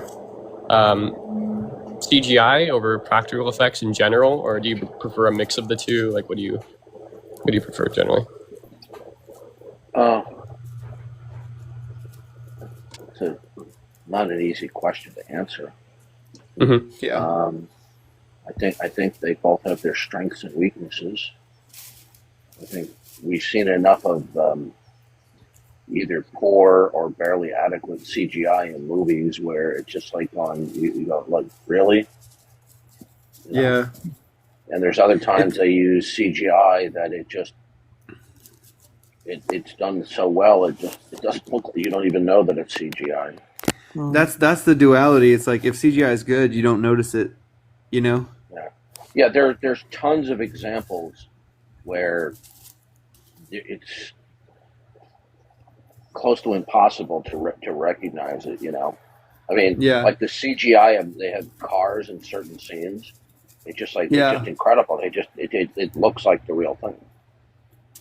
Darth, there's a YouTube channel where it's VFX artists react to good and bad CGI. Have you ever seen Oh it? yeah, I've watched. I that. love that show. I watch that. I don't watch every time they put it up, but I watch it frequently. It's pretty. It's good. definitely on your. Yeah, it's so good. I know, it's great. I love that show. I love Kotor in general. Do you guys know Miyazaki? He's like an animator. I've heard about him. Yeah. What is he? What has he made? He just has this rule where you don't use over 25% CGI. I just remember that weirdly. I didn't read it anywhere. Yeah. Dune? Have you seen that, Darth? The new Dune? Wait, no spoilers, okay? I want to see it. No, I haven't seen it yet. I won't spoil anything. But that movie is a perfect sort of representation, I think, of a great mix of CGI and practical effects. Whereas like anything really close to the camera, or really close to the action, really close to the actors, it's practical, and they're using CGI to extend the sets. Except for the worms and stuff. But my God, it's going to save a lot of money, on shooting on location. Darth, do you know the movie Escape from New York? You mean with Kurt Russell? Yeah. Yeah. What about it?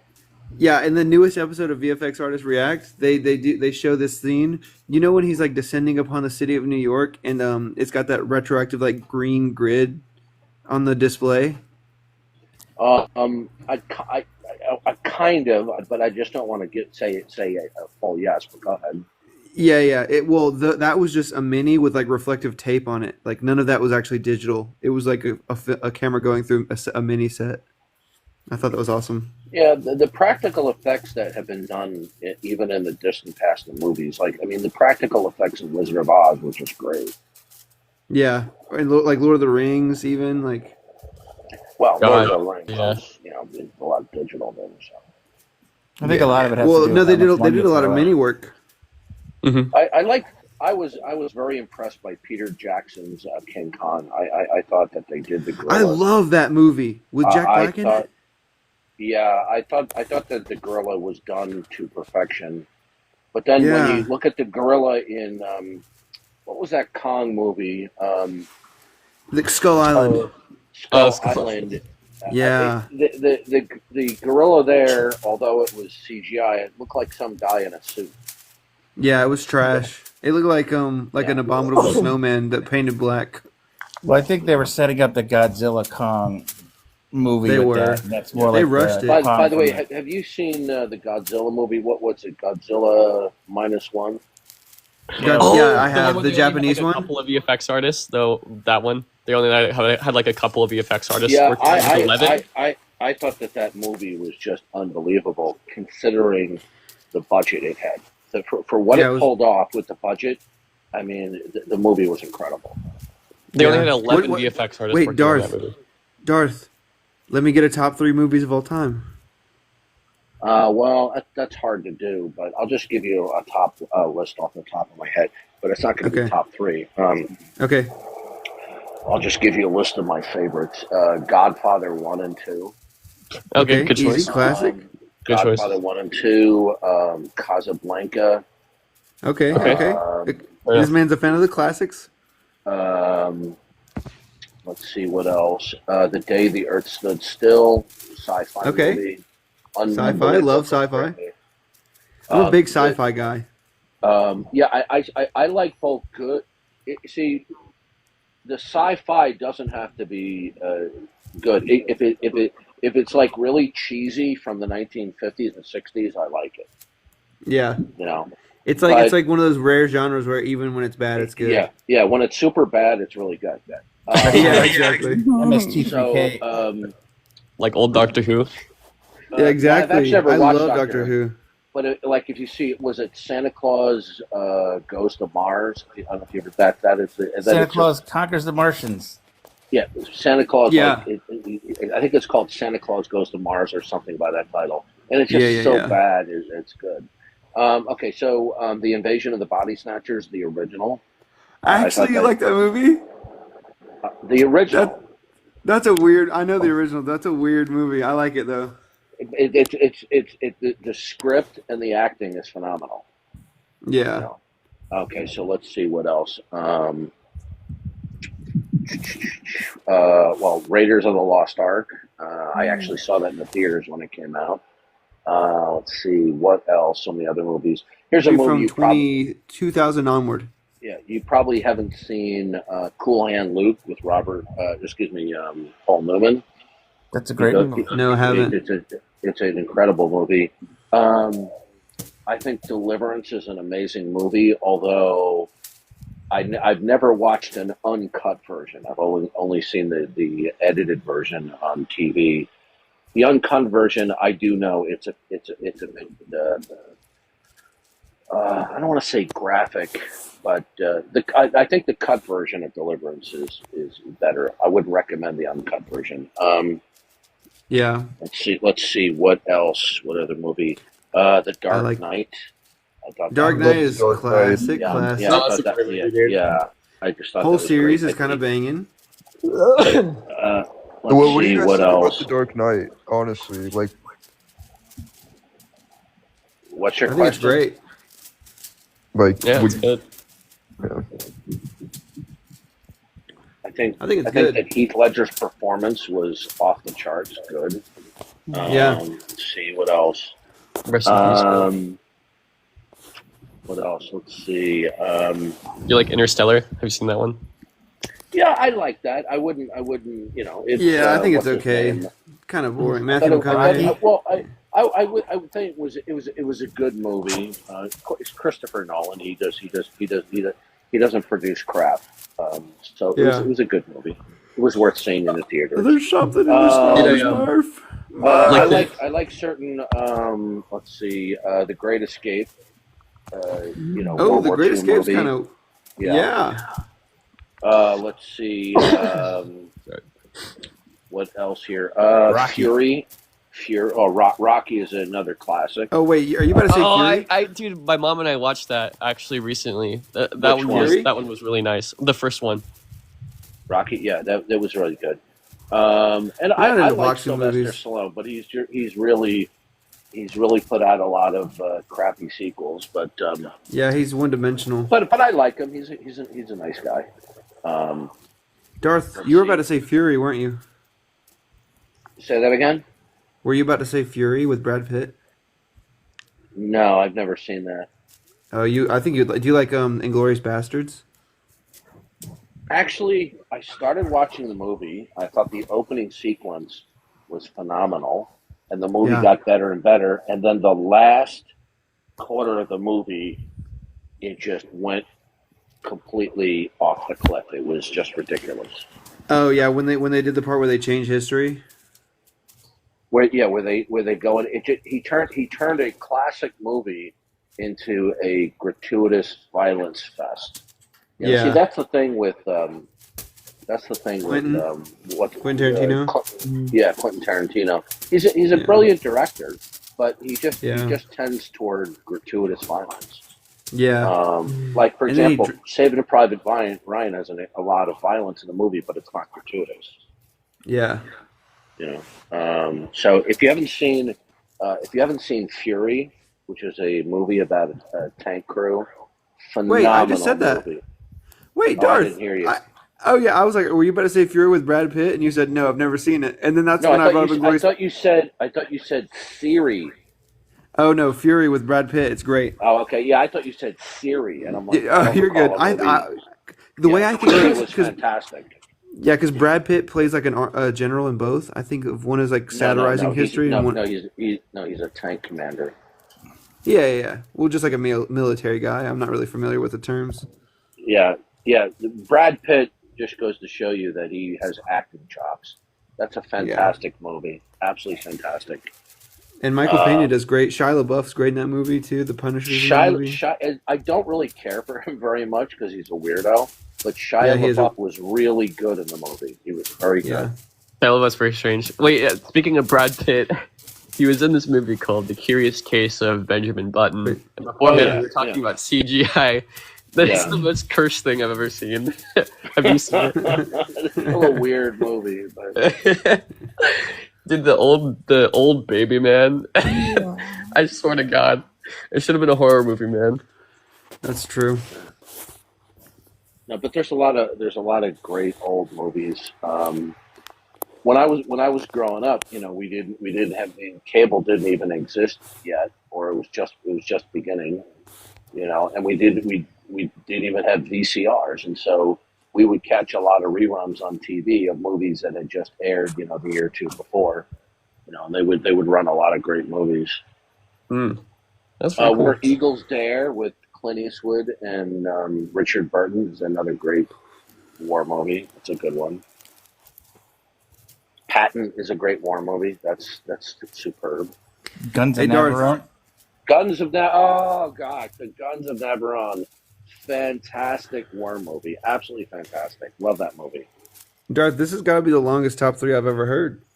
I'm just kidding. No, I said I'm not going to give you a top 3. I'm just going to messing with you. I'm just teasing you. Yeah.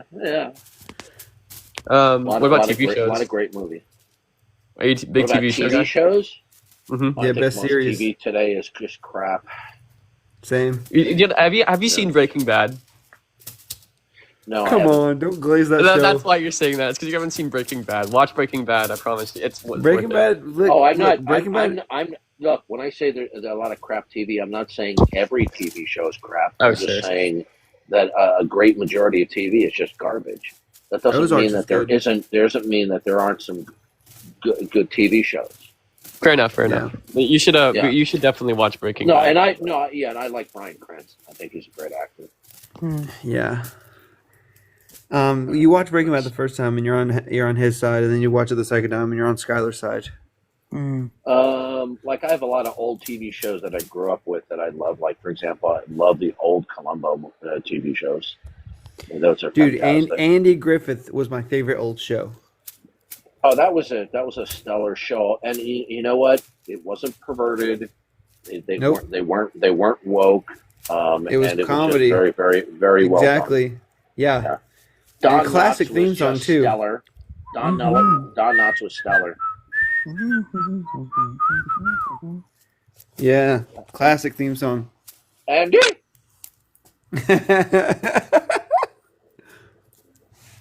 Yeah, that's good. Let's see what else.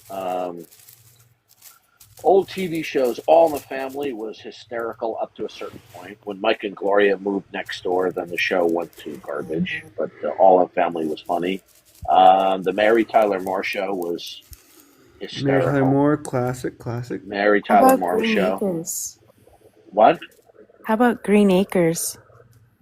Oh, I love Green Acres as a kid. Yeah. Green Acres is the place for Place me. for me. Eddie Albert. Did you know that Eddie Albert was a war hero?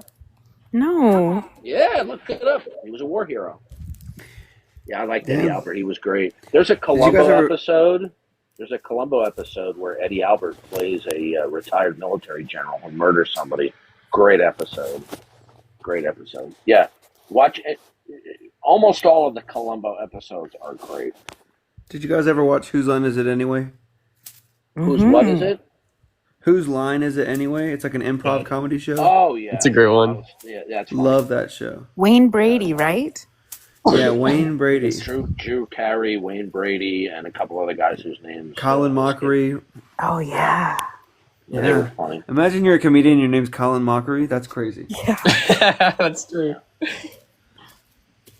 One of my favorite old TV shows that I used to watch, which you probably never even heard of, is called Banachek.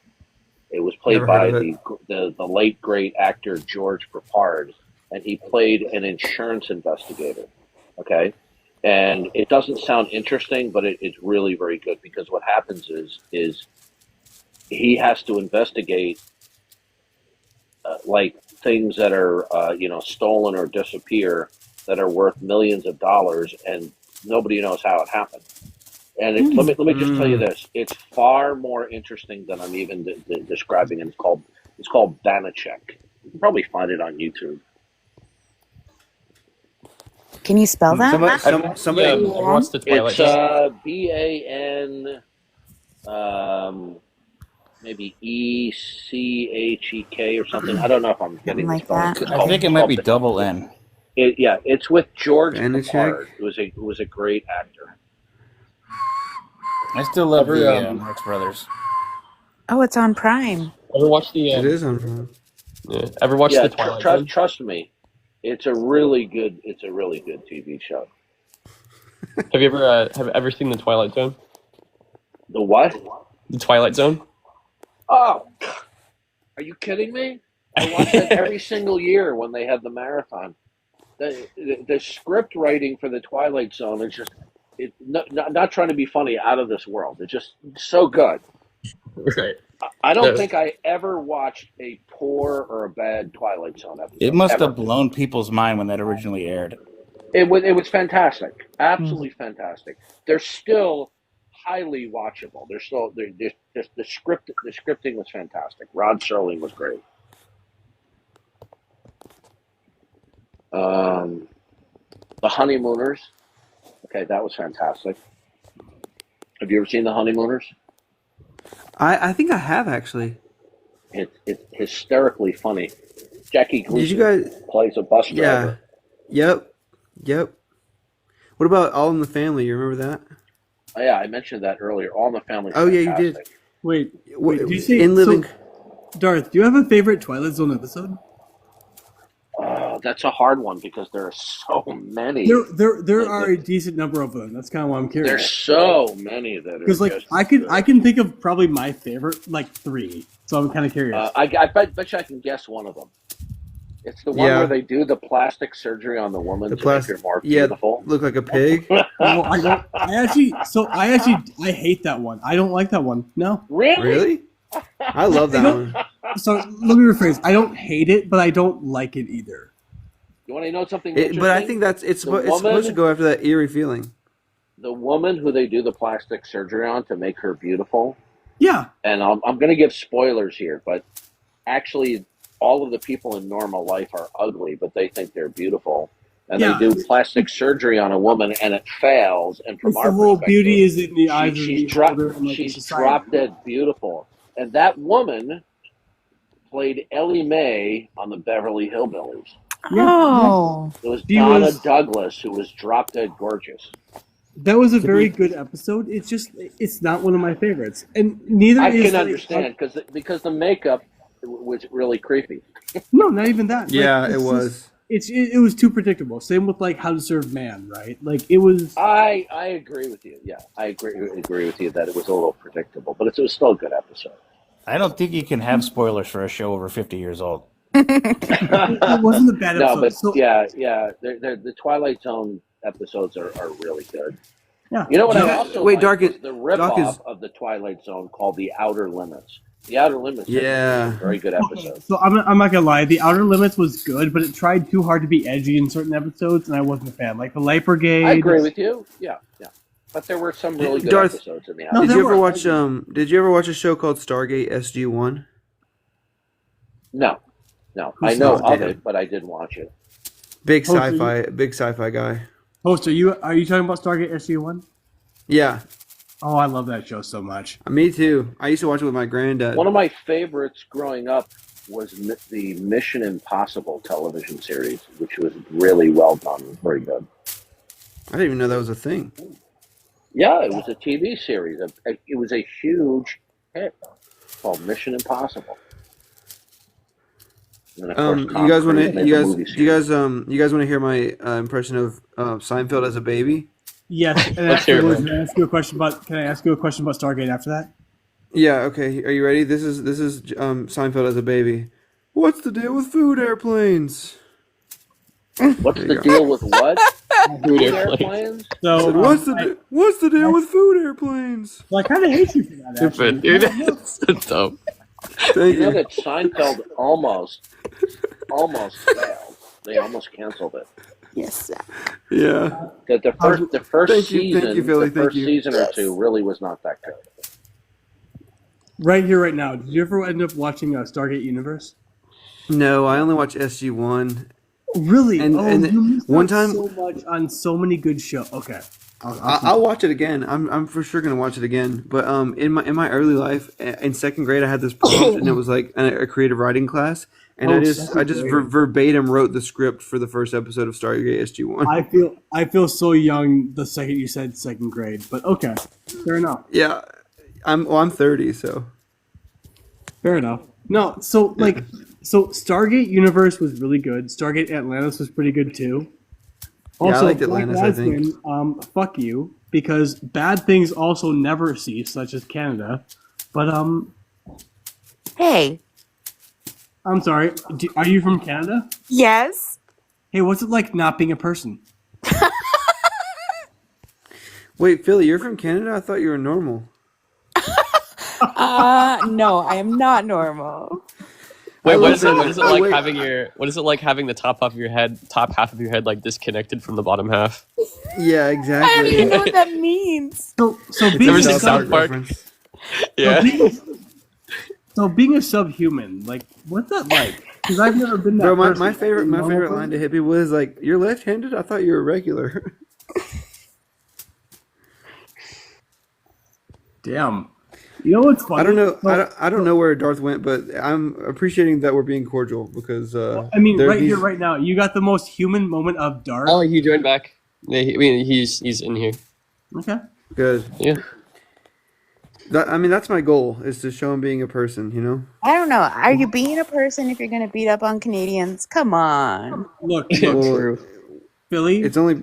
I stand by this one statement. Canadians aren't people, so I'm okay with making fun of them. True. And what do you ground that in? I ground that. Wait, what's the argument? What's the argument that needs to be So grounded? the P and not P is human versus not P Canadian. So yes. Wow, dude. That was beautiful. Has anybody played Marvel Rivals in here? No. Because most people here get laid. Wait, well, I'm sorry. What? I'm trying to get my I'm trying to get my girlfriend into Marvel Rivals actually. I'm trying to invite Darth to join, but I invited him already, so it's grayed out. I don't actually understand why Darth left. Because, like, nobody who was knocking... Like, you dropped me this joined up, too, where it's like, hey, you need to promise to be nice. I'm like, that was the goal. No, he dropped once already, and he was back. So I think he just has to do something right now. Fair enough. Mhm. I feel Yeah. like I've demonstrated myself, though, as being a kind... No! I was well, yeah, not to Philly, people. I'm sorry. Let me rephrase that. I'm kind to normal people. I'm sorry that you're from a non-place. Have you Wait, tried look, not doing look. Hey, this is what I would say if you guys got in an argument and I sided with her instead of you. I'm not friends with Corey because affiliate. Affiliate? Boom. Let's go. That was really good, dude. That was really great. That was awesome. Did you guys like my Jerry Seinfeld joke? I loved it. I laughed out loud so loud that the mic actually didn't pick up me laughing because it doesn't pick up Yeah. that high of a decibel, you know? Here, you can demonstrate it to me again. Yo, Slurms. What's do you want to hear my impression of Jerry Seinfeld as a baby? Here it is. What's the deal with food airplanes? Oh shit, dude! Sorry, I actually laughed so hard. My neighbor knocked on my door and he told me to stop. So Yeah, I'll start the joke over. Alberta. Please don't, dude. I'm just Please kidding. don't. I'm just kidding. Thanks, dude. I had this. I would have gotten the cops called on me. You know. Yeah. W Alberta. Not a fan of no thanks. Shut up, Slurms. Is he still here? Oh, he's not here anymore. I think Darth enjoys our company, and I enjoy his. Me company. too. Well, most I do of us too. on here are good people. Yeah. Except for I me. mean, I'm gonna if the opportunity ever presents itself, I'm gonna on him. Wait, Slurms, you can kick Corey. What do you mean? Call him a slur. Do it, Slurms. Do it, motherfucker. You'll have the balls for it. Call I'm him gonna a keep talking slur. shit up the... Yeah. Corey, he's kind of my number one gifter, so I gotta. No.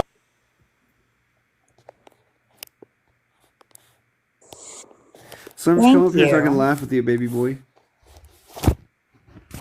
None of that Canada blasphemy. Yeah, he was kind of You can bring him back, you know.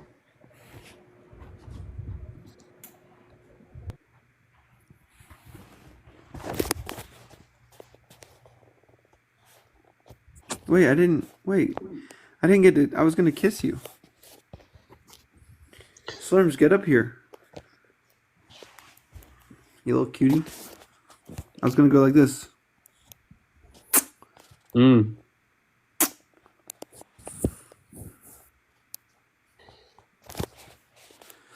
You think he got wind of our ploy? Of our plot? No. There's no way. Me either. I think building rapport is good no matter what. It is. Yeah. I have a video specifically with Darth Dawkins raging at me, and I know that if there's ever going to be some understanding reached, there's got to be equally good and bad convos.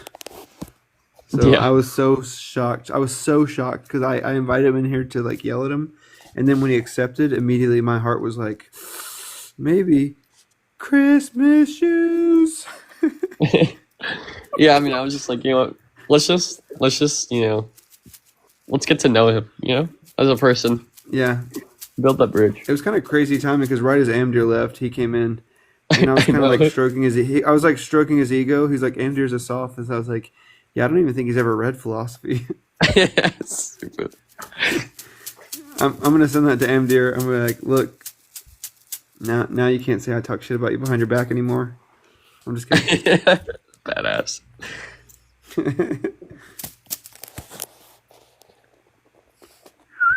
Alright, well.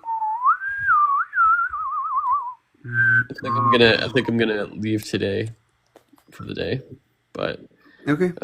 If he comes back on, just keep warming his heart up, okay? Do it in my name. Thank you. Leave that that tender little spot for him. Okay, goodbye. Wait. Ew, What? you smell like a stinky heathen. That's right. That's me. Slurms. Ah. Sorry, Venus. You weren't in there when I was doing that. Slurms was, okay.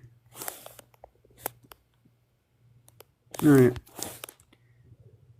Yeah, I think I'm gonna go to bed too. It was nice hanging out with you, Philly. Good night, Zach. Good night. I love you. Goodbye.